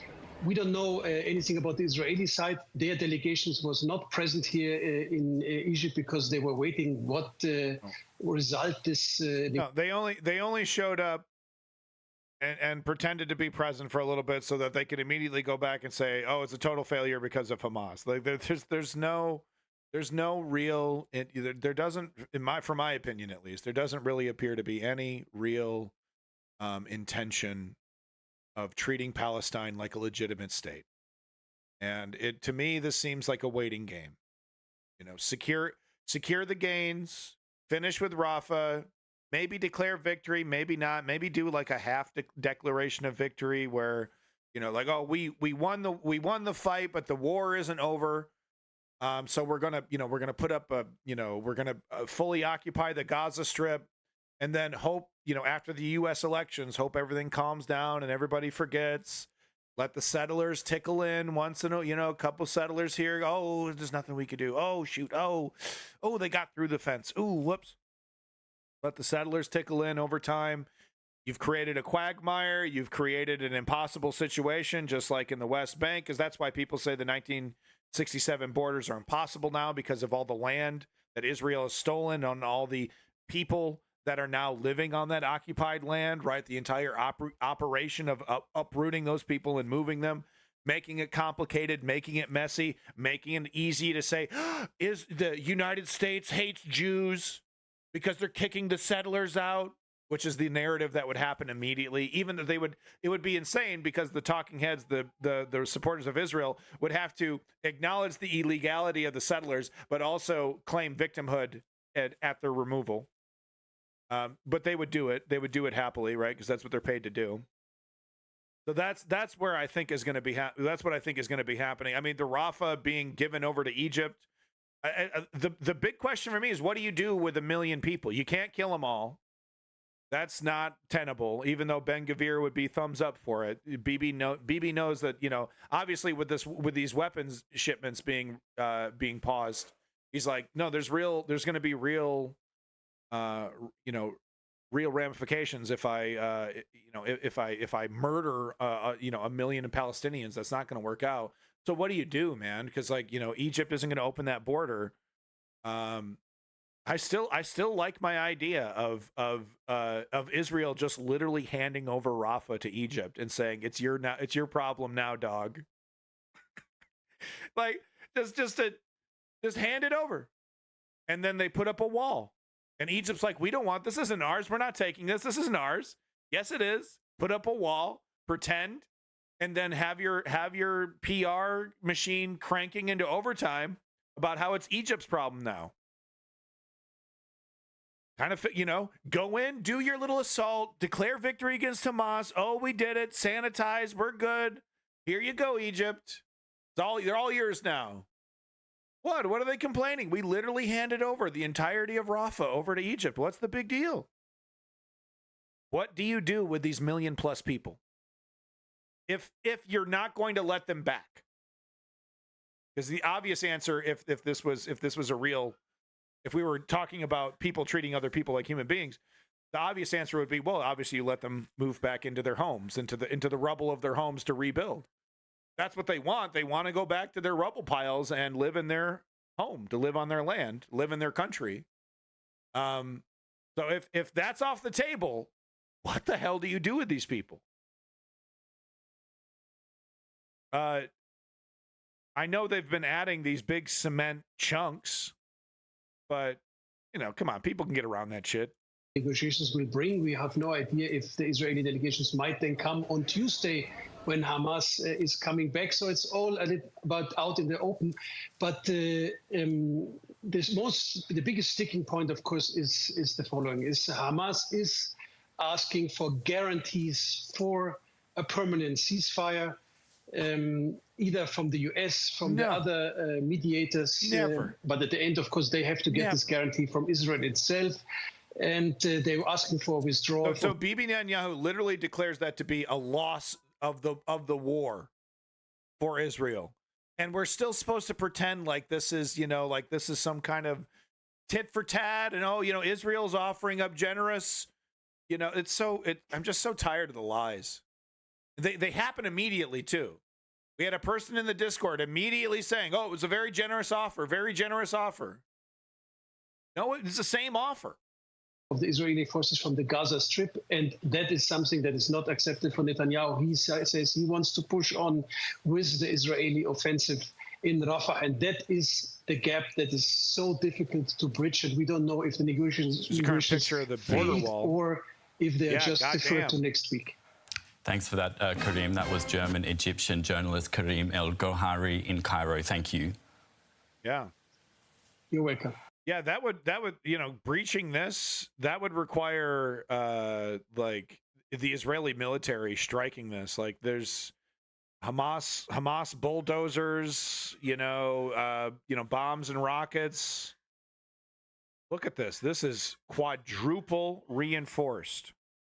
We got 1, 2, 3, 4. Quadruple reinforced. 5 layers. There's a 5th layer maybe I'm not seeing here. My God.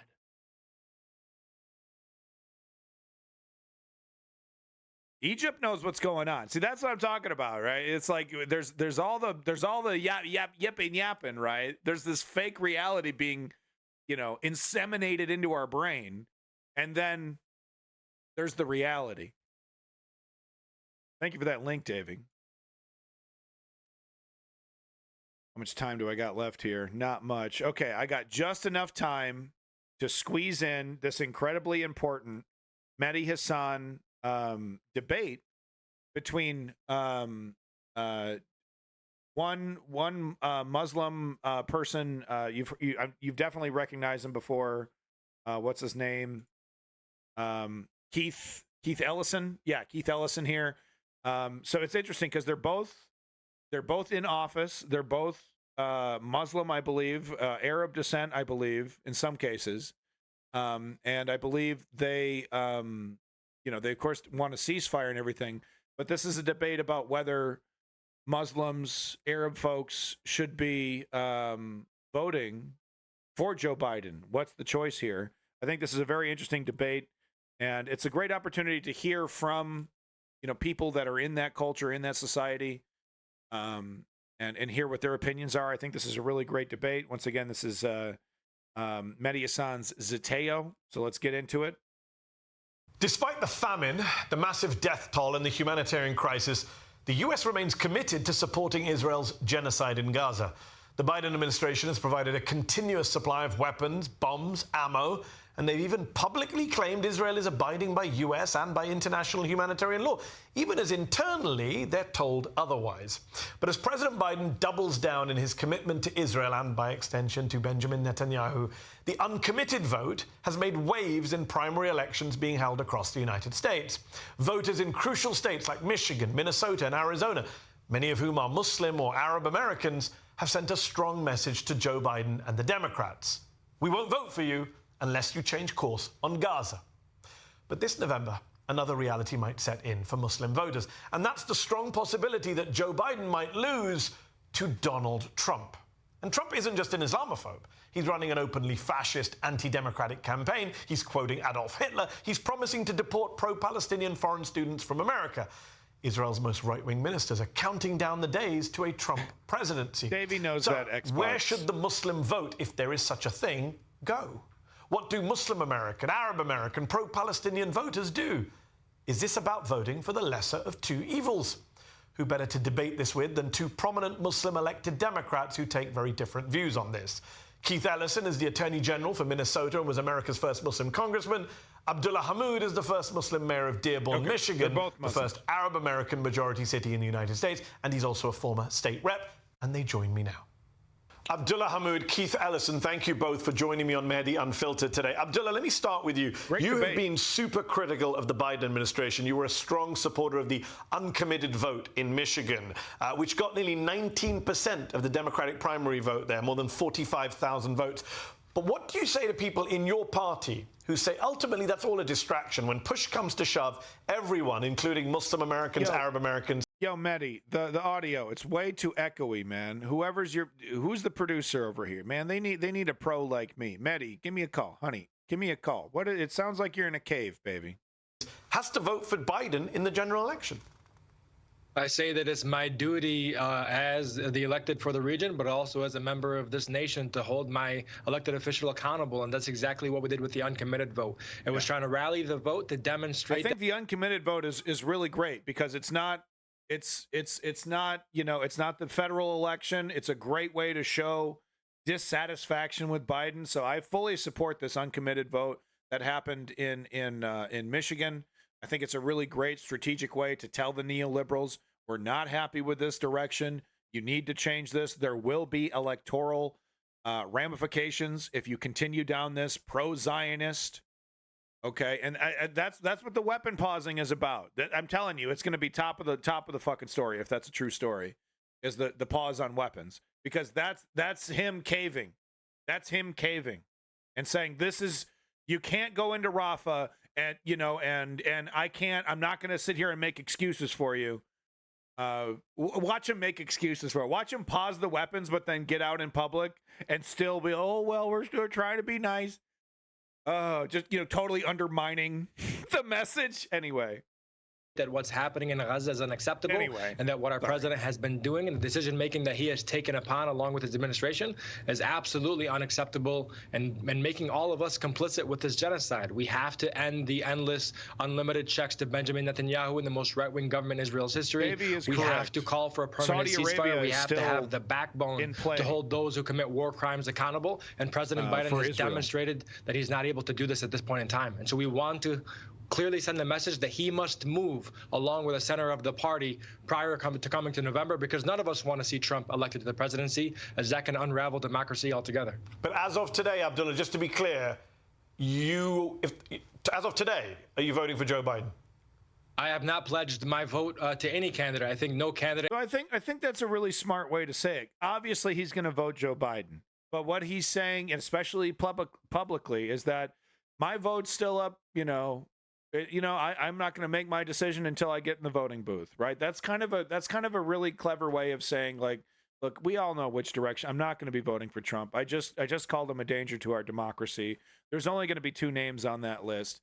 But I'm not going to tell you who I'm going to vote for. I haven't made that decision yet. I think that's a really smart way to say, I'm going to participate in this system. We all know what direction I'm likely to go in. But I'm incredibly dissatisfied with this choice that I'm being forced to make. I think that's kind of a neat way of doing it. Are you voting for Joe Biden?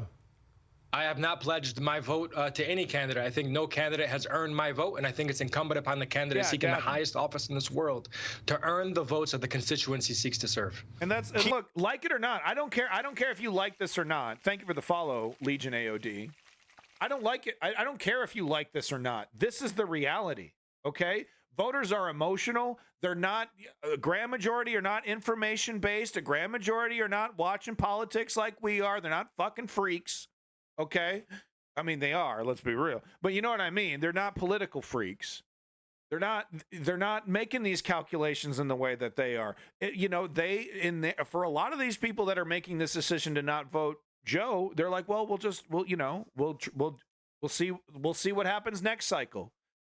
They don't see it as an existential, fight for democracy. Because they're not really paying that close attention. Okay, look, they're normies. They're fucking normies. Okay. All right. Anyway. Pledged my vote to any candidate. I think no candidate has earned my vote, and I think it's incumbent upon the candidate seeking the highest office in this world to earn the votes of the constituents he seeks to serve. That's the reality, whether you like it or not. No matter how much you want to shame voters, no matter how much you want to say lesser two evils, or you're a bad guy. That's the reality of it. Is that if Joe Biden wants people to vote for him, he's got to give them a fucking reason. Oh, that's so he's got to inspire them. Oh, what do you mean? Yeah, too fucking bad. That's politics. That's the rules. They got to get our vote. Our vote is not owed to them. That is like a mind virus in everyone's fucking brain. Is that all of a sudden the whole script is flipped, and It really got absurd during the Hillary stuff, right?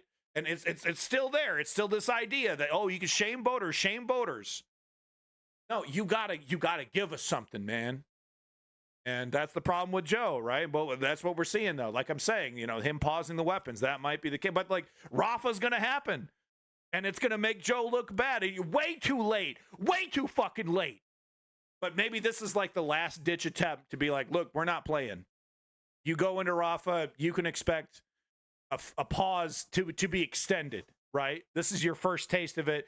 Don't do it, Bibi. Don't do it. Put out a statement. Keith Ellison, as someone who is also a Muslim American elected, you served in Congress. You were the first Muslim elected to the United States Congress. You're now an AG. Here is the mayor of a town filled with Arab Americans, Muslim Americans, saying Biden hasn't earned his vote. And Abdullah's a Democrat too. What do you say to Abdullah? I got no quarrel with anything Abdullah said.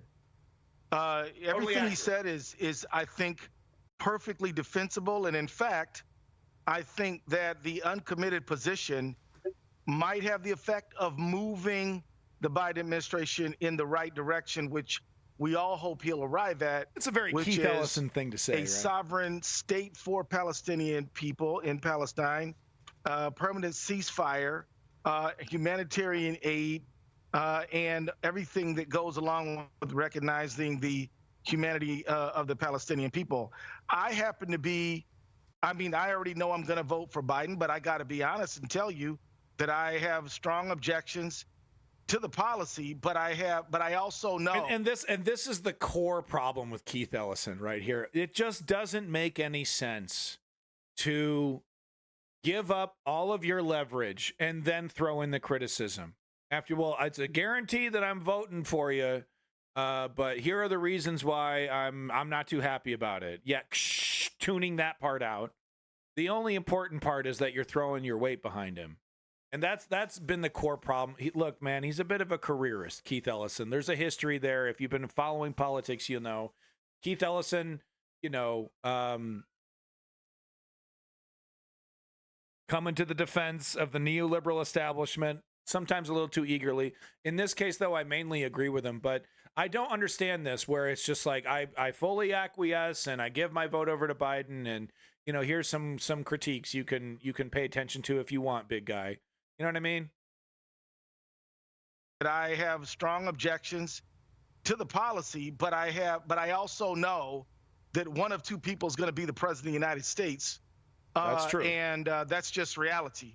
But I got no problem with the uncommitted folks who are trying to move the Biden administration in the right direction. No, so we'll come back to the reality of the choice on the table in a moment. Just dealing with Gaza and what Abdullah raised, and you're saying you agree on the policies needing to change. What do you say, Keith, to a Muslim American, Arab American voter, young leftist who comes to you and says, but I can't vote for Joe Biden. He's been complicit in 33,000 deaths, 14,000 children's deaths. He continues to send weapons to Israel. Right now, he's supporting crackdowns on college campuses, demonizing the word intifada. How, Keith, can you expect me to vote for Joe Biden? What do you say to that young person, let's say? What do you say, Keith? So here's what I'd say to them. First of all, I'd acknowledge for them that this is an incredibly painful situation. Yeah. I'd tell them that I have dear friends of mine who have lost literally hundreds of family members, that how they feel is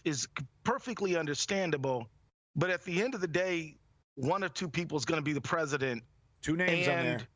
look, electing Trump, for me, and I'm speaking for Keith Ellison right now, is unacceptable, and that Trump has said finish the job. Trump is not about humanitarian assistance or a Palestinian state or a permanent ceasefire, and that unelecting Biden will not achieve the goal that we all have, which is permanent ceasefires, Palestinian state, humanitarian assistance. That's just a fact, and much more. So that's what you don't like Biden. You're 100% correct. No. How about twice as worse? How about 4 times as worse? Well, I don't want 4 times as worse, please. Okay. Go with Biden.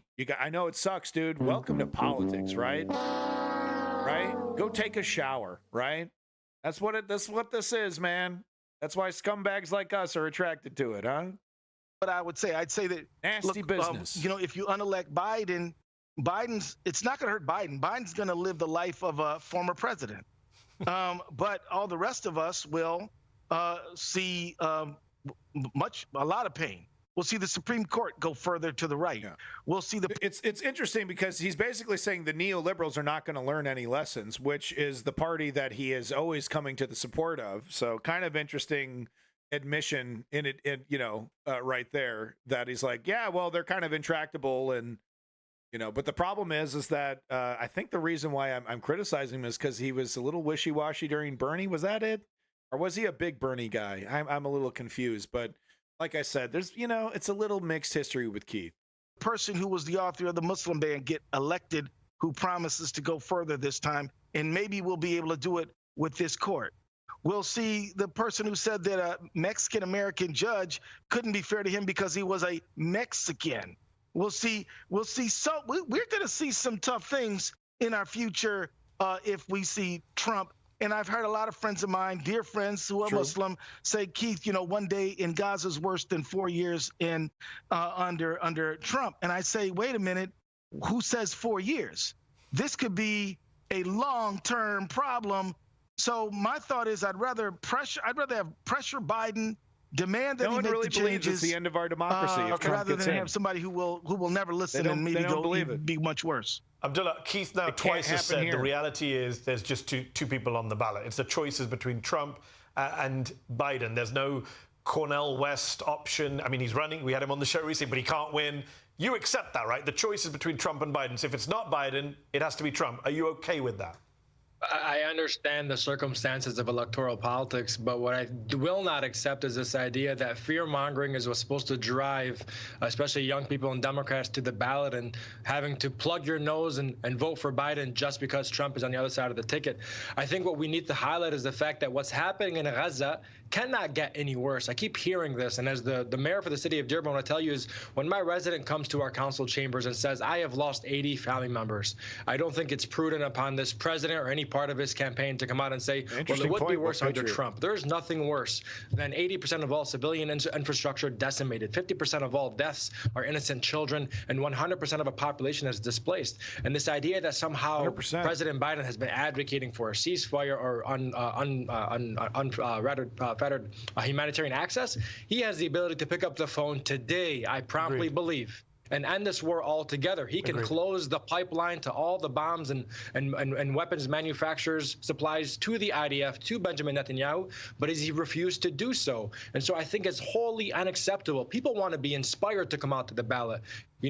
Keith Ellison, I'm somebody who was a surrogate for you when you ran for DNC chair. And I was inspired to go out, to go state to state and advocate for my brother Keith Ellison to become to the DNC chair because he believes in grassroots activism. And him and I have the same core set of beliefs that you want to unite the Democratic Party. And at the core of the Democratic Party are young people, are brown and black people, are Muslim Americans, Arab Americans. And right now, looking at college campuses across the country, it seems that Biden has forgotten that when he is more in alignment with Greg Abbott and Benjamin Netanyahu, we have serious questions that we have to ask this party.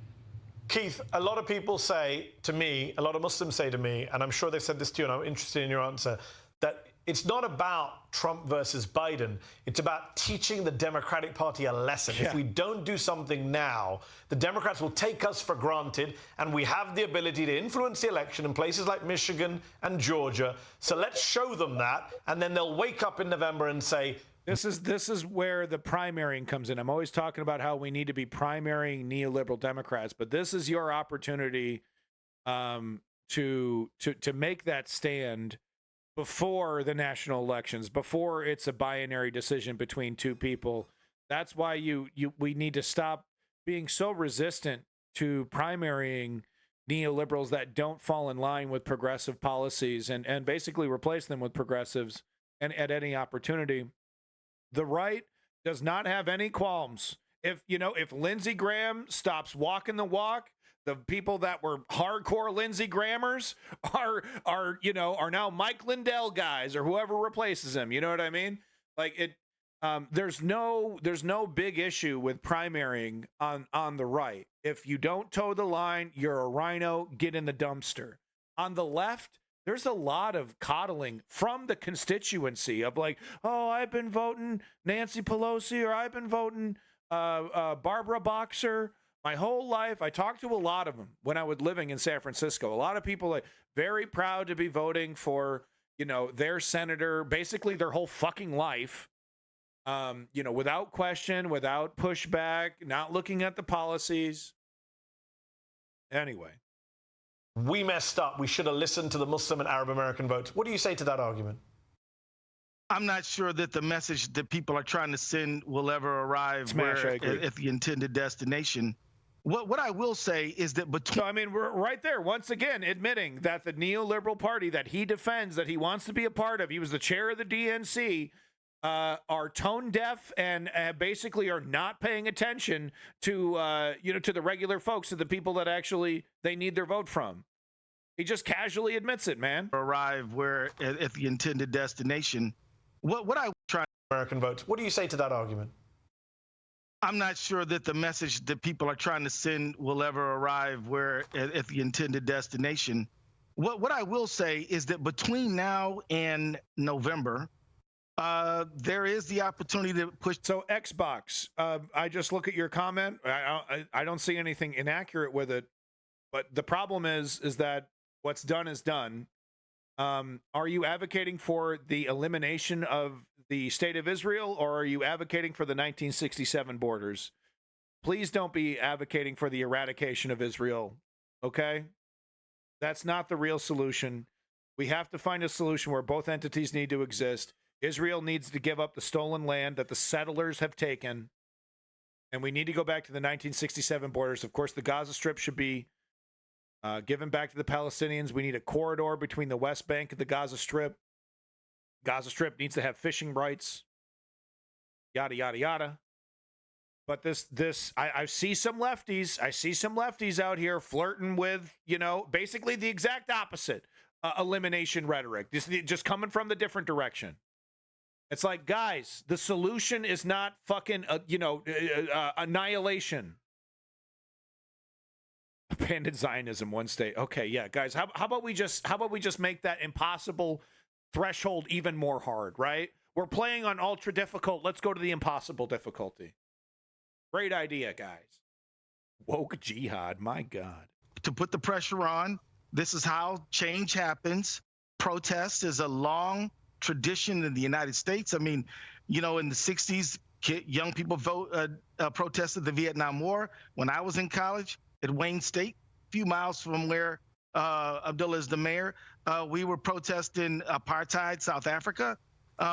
Students have gotten out there against, climate change. And now students all over this country are protesting on an issue for which they have a very firm conviction. I think so, David. What I will say is keep on protesting, moving the ball, doing the best you can, but don't foreclose the possibility that you're going to vote for the best option for America, as bad as it might be. New World Order coming into my chat. And again, I'm not fear-mongering. I'm just saying.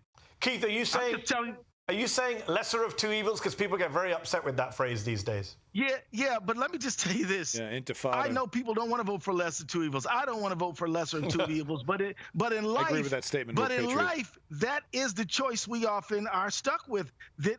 I'm sorry. I wish it were different.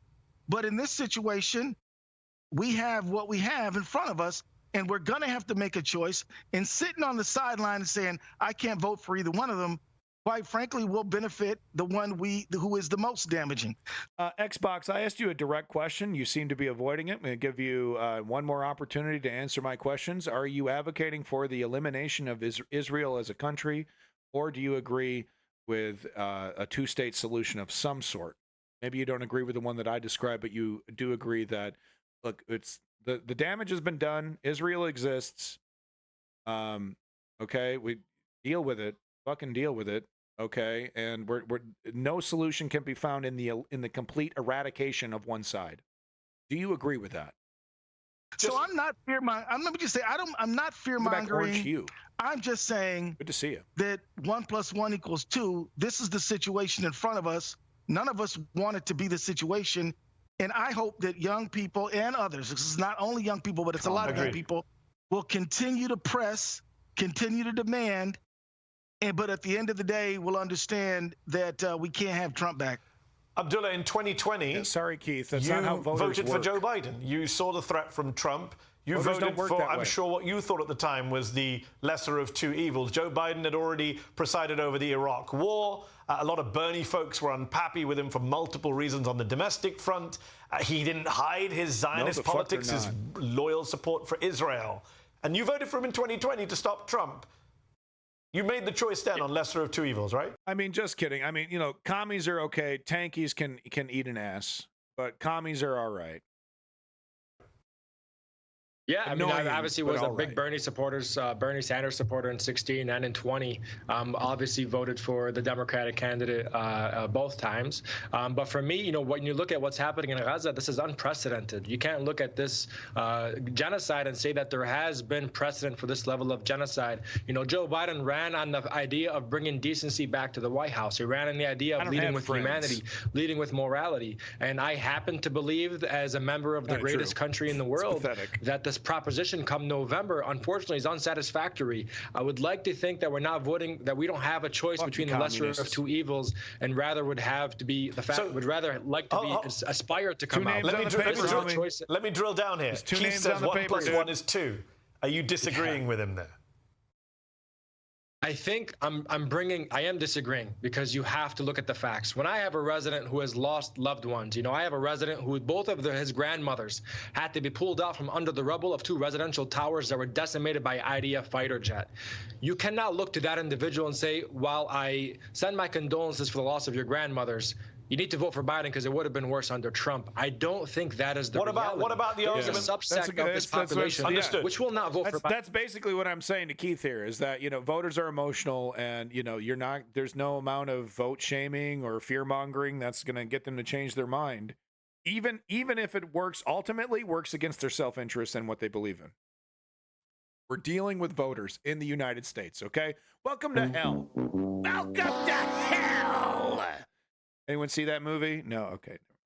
Biden. Agreed. We have to accept that. Agreed. We will not vote for Biden. And I would never ask someone who lost 2 grandparents in this conflict to vote for Biden. Of course, there's a human dimension here, politics aside. Correct. I'm just wondering, to you as a leader, as someone who is a Democrat, what about the argument that not just it would have been worse under Trump, but what's coming? Like, why would you want to create a worse life for your family, for your kids? I'm assuming you believe Trump would be worse for America than Biden. I absolutely do not want to see a Trump presidency happen again in my lifetime. But what I am doing as a leader is utilizing all the tools at my disposal he's got a to hold this current president accountable. Losing family and so while we members keep in Gaza. hyper-focusing, obviously, on the November election, I'm looking at today and tomorrow. What can I do so that when I wake up tomorrow and I look at the kill count of how many more individuals have been killed in Gaza, that as someday it actually ceases, and to Brother Keith's point, that we finally find a way to help establish a just Palestinian state. So that's the pressure that I am trying to surmount. out alongside this anti-war, pro-peace, pro-justice movement that we see sprawling across the country from coast to coast. But if you wake up... Xbox, I've given you 2 opportunities to answer my direct question. You've avoided it. I'm going to go ahead and let Woke Patriot shit all over you for a little while, and then I'm going to go ahead and time you out for 30 minutes. So go ahead and get it out of your system, honey. Clock's a ticking. Can't wait to push it. Can't wait to push it. The morning after the election, Abdullah, and Donald Trump is president, and you and friends of yours have not voted to stop that. You won't have any regrets. You won't think, maybe we shouldn't have done this. You'll say, I stand by my decision. I'm fine with this. You know, I have never run for office, and I would love to hear Keith Ellison's perspective as well, where I said, if I am not elected office, I blame you, the voters. The Arab American community, the Muslim American community, we're not on the ballot. Hold on, don't get me wrong. It's incumbent upon the candidate. I have to push back on this. It's incumbent upon the candidate to You can't push back on something I didn't say. I didn't say if you're Biden. Biden, sure, it's his fault. No one's asking you to sympathize with Joe Biden for losing. I'm saying you as a citizen, as someone who has to live in America the morning after the election, you won't have any kind of, maybe we got this wrong. What are we going to do now? We're screwed. I absolutely believe as a nation, if Trump is reelected president, we have to self-reflect and ask ourselves what happened that we ended up back in this moment. I still remember that the first time Trump was reelected, driving in my car, listening to the radio, we still did that, and they announced Trump winning the election, and I literally pulled over my vehicle, and I could not believe it. I think if that happens again, the Democratic Party has to have a deep self-reflection on what went wrong and how did they allow this to happen. Keith, let me ask you this before we run out of time. How much does the argument, do you think, work with Muslims right now, Arab Americans who are very understandably upset about Gaza? But how much is the argument that, okay, Trump won't not necessarily be better or worse on Gaza, although personally I think he'll be worse on Gaza, but also he'll be worse on every other issue. Democracy, climate change, healthcare, all the issues we care about. Does that work in your experience? Well, see, here's the thing. As I said, and as Abdullah has said, both of us know people who have paid more than the ultimate price. And so my heart is with them. I've been to Gaza myself, protested, the blockade of Gaza since 2006. I've been going back and forth to Gaza. So I saw it when it was bad. And Abdullah's right. I didn't think it'd get worse. But I have to say it can get worse in the West Bank. It can get worse with the war with Iran. It can get worse with the war with Lebanon. I mean, I do think things can get worse, and I think under Trump that they will. But I'm not going to. They can get worse. Insult the memory of the over 34,000 people dead, and let's not just only talk about the dead. Let's talk about the people who don't have arms, don't have legs, are blind. People who've lost everyone in their family. The horror is incalculable.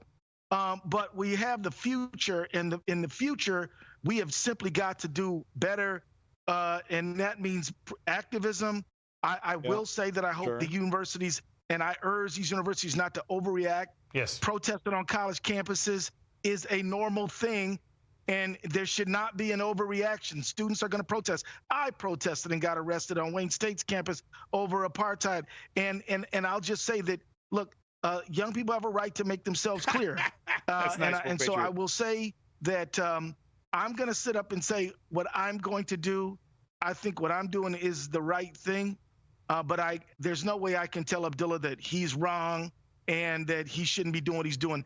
I'm hoping that his plan works and that it changes the Biden administration's trajectory on this issue. Yeah, talking about the undecided votes. In the meantime, I'm glad that you're airing this issue and getting some real discussion going, because I think it's very much needed. Well, no, good job, Mehdi. Hey, props to Mehdi Hassan. Make sure you're checking out Zateo, folks. Come on, man. They need some help over here. Look at this.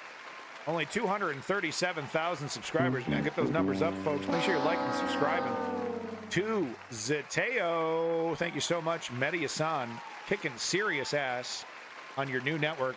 Oh, he told the truth. He pushed back a little too hard on the Israeli shill, who was totally fucking lying, who was 100% lying. Mehdi Hassan was 100% correct. Oh, you made him feel uncomfortable. Begone with you. MSNBC was too cowardly to even give Mehdi Hassan a proper show. All they wanted Mehdi Hassan for was cred, so they give him they gave him a little internet show. MSNBC Plus or online YouTube only. And then they wanted to contract trap him, right? They wanted they do that to prevent you from doing your own thing, keep you on that contract. But no, he got out of it. Biden is in an unwinnable position. The Democratic Party is split between Israel and Palestine support. He loses votes no matter which side he chooses. I think some leadership could actually change the direction in his favor.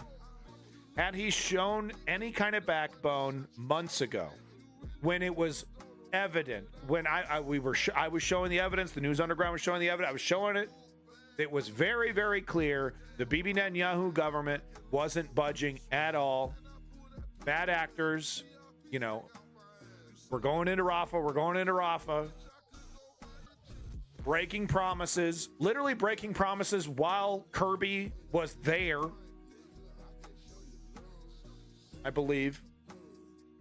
So no, I do think, I do agree that it's a tough position. I don't think it's an unwinnable position. I think some leadership could have actually steered the course here, and he could have shown some real leadership. And obviously he can't bring back the dead, but he can show Muslim Americans, Arab Americans, that he's in charge and that he's not a cuck-ass bitch that's just ultimately going to do whatever Bibi says. I mean, we'll see. We'll see what's going on. If this weapon pause is for real, I'd be really shocked if I don't hear this on the morning shows, on the morning news tomorrow. Propane Hank. Welcome back, Gad and Naranja. If they're too aggressive with the kids, they're going to bring out the parents. Better be careful. The hell are you talking about? I'm not sure what you're talking about. Ponder Monkey. Talking about the kids in Gaza? But no, folks, there you go. That's all I have time for today. Tomorrow, I'm going to be doing another stream solely for Ukraine. I've said for 2 streams in a row now, then we cover Ukraine, and then I end up running out of time. I don't have 5 hours today. I only have 2, and it's already 2.5 hours, so I'm already over my time. But tomorrow I'm going to be covering Ukraine exclusively. We're going to be getting into the details about this, the various statements that have been coming out, the frontline updates. So look forward to that. I'm sorry for the false advertising, everybody. I deserve it. Shame. Remember Game of Thrones? Boy, wasn't that great? The student protests. I see.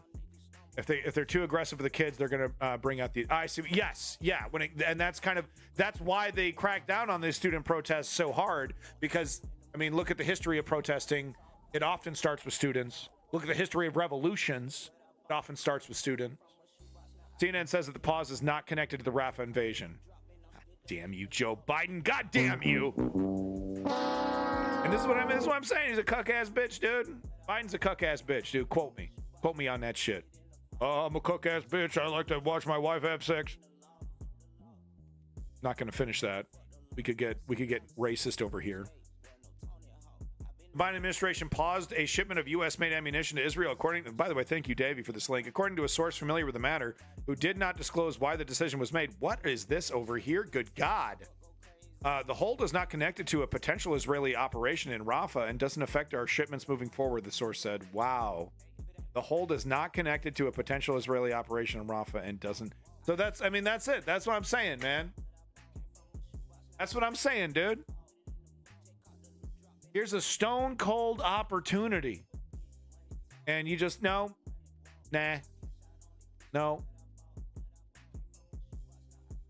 Neoliberals, they don't want to learn. They don't want to change. They want to lose, dog. I don't know, dude. I don't know. I've never seen a political party tie both hands behind its back and just bash its head against the wall. Asked about the pause shipment, a National Security Council spokesperson cited ongoing security assistance to Israel. Quote, the United States has surged billions of dollars in security assistance to Israel since the October 7th attacks, passed the largest ever supplemental appropriation for emergency assistance to Israel, led an unprecedented coalition to defend Israel against Iranian attacks, and will continue to do what is necessary to ensure Israel can defend itself from the threats it faces, the spokesman. So just like gobbledygook, fucking blah, blah, blah, gobbledygook. Right. Awesome. Okay, well, never mind. All right, that's a big fat nothing burger. Great, awesome, cool, really great. Cool. Not a signal that Biden is gonna carrot and stick BB. Maybe that's not the case. Okay, wait a minute. Because look, we have this is what, the fucking State Department making this statement.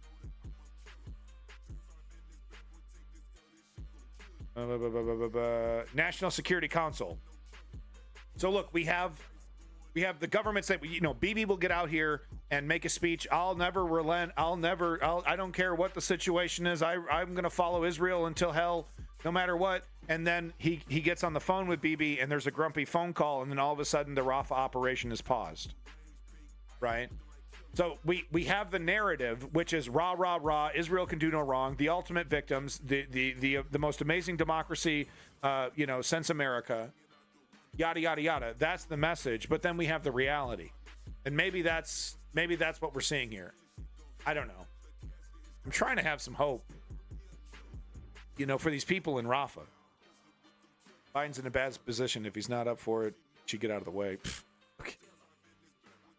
I'd be happy with him just listening to other people that aren't like Hillary Clinton political advisors, from the Clinton era. The fucking political advisors that told him to go to Strom Thurmond's funeral and speak at it. Like, hey, boomer, it's not the fucking 60s. No offense to you boomers. Speaking of you wonderful boomers out there, big props to your boy Lenny, the #1 streamer on Twitch. Thank you so much, Lenny, from south of Boston. Accidents waiting to happen. Make sure you're following Lenny, folks. # more Lenny. Big props to your boy Woke Patriot. Thank you so much for all your links in the Discord, all your contributions in the chat, holding it down. I do appreciate it. Thank you, Woke Patriot. Big props to your boy Davey, who has been a good sport the last couple of days. Thank you, Davey. Lenny, you're the best, man. Thank you, Davey, for being a good sport. Davin, big props to you. Thank you, Davin, for coming back, being consistent, that OG feeling. Thank you so much, Davin. Ponder Monkey, you're the best. Thank you, Ponder Monkey, for coming in. You're actually the best. Yep, I said it. Like it. Gadden Raja, thank you, Gadden Raja, for coming back. Big props to you. Abe2R143, thank you so much for coming in. Xbox, you're an absolute coward. It's fucking pretty pathetic. Actually pretty pathetic. Totally incapable of answering a direct question. Deciding you'd rather start shit with the commenters than scurrying away. Pretty fucking pathetic. So congratulations on being a pathetic person. Xbox, whatever the fuck your name is. Woke Jihad, please change your name. We don't support jihad in this stream. We support resistance, but certainly not jihad. Orange Hue, thank you for coming back. Big props to you. Truth Seeker, welcome back. And thank you, big props. Thank you for coming back. Smash! Thank you, Smash, for coming back. It's always good to see you. Thank you, Smash. I will settle for not the worst. Later, skaters. No, thank you guys for coming in. Neuromancer, thank you for coming in. Neuromancer, very much appreciated. Jihad just means a struggle. Yeah, but it's about the optics, isn't it? Right? It's about the optics. It's not always about the definition of things, is it? That's why everyone's running around saying genocide, right, Davey? Doesn't matter what it is or isn't technically. It's about what people feel sometimes, whether you like it or not. Yorkshire Pudding, you're awesome. Thank you, Yorkshire Pudding, for coming back. Big props to you. Cowabunga Tootsie Roll, you fucking rule. Thank you, Cowabunga Tootsie Roll. Best name in the chat. It's probably the best name in the chat. Sorry, everybody. I'm very judgy today. Tisriel, thank you, Tisriel, and I do appreciate those contributions in the Discord. I see you in there. Thank you, Tisriel. If you want that link for the Discord's right here. Our boy Woke Patriot hasn't been around lately. Or not Woke Patriot, I'm sorry. Chem Goblin. Thank you, Cowabunga. I do appreciate your lurking. All you lurkers out there, by the way. Gotta run. Fun. Thank you, Woke Patriot. Have yourself a good day. And like I said, I'll be doing one tomorrow. Ukraine exclusive tomorrow, folks. We got to catch up on Ukraine news. Peace in that motherfucking Middle East. Let's not forget that 3-step program to create political change, a.k.a. political activism. Step 1, inform yourself. Step 2, join a political organization, union, run for office. Maybe it's a politician you like. Step 3, put in the work like Charlie Kirk, biatch. Someone you trust is one of us. Somebody you trust is one of us.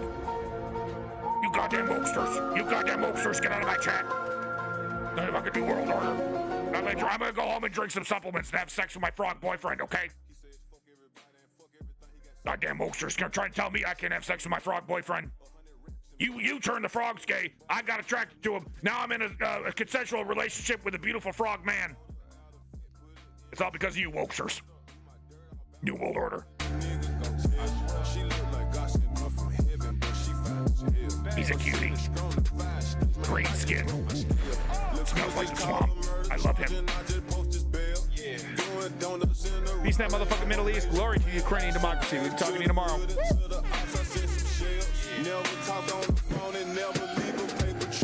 News on the ground, bitch. News on the ground, biatch. Thank you so much, everybody. Thank you so much.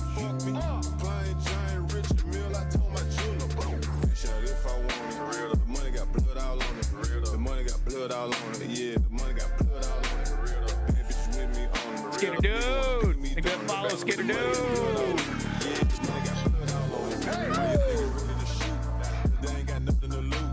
He says fuck everybody and fuck everything. He got something to prove. In the trenches pulling moves. 100 wrecks and blues. In a shoebox. Hell no, there ain't no motherfucking shoe. Thanks again, folks.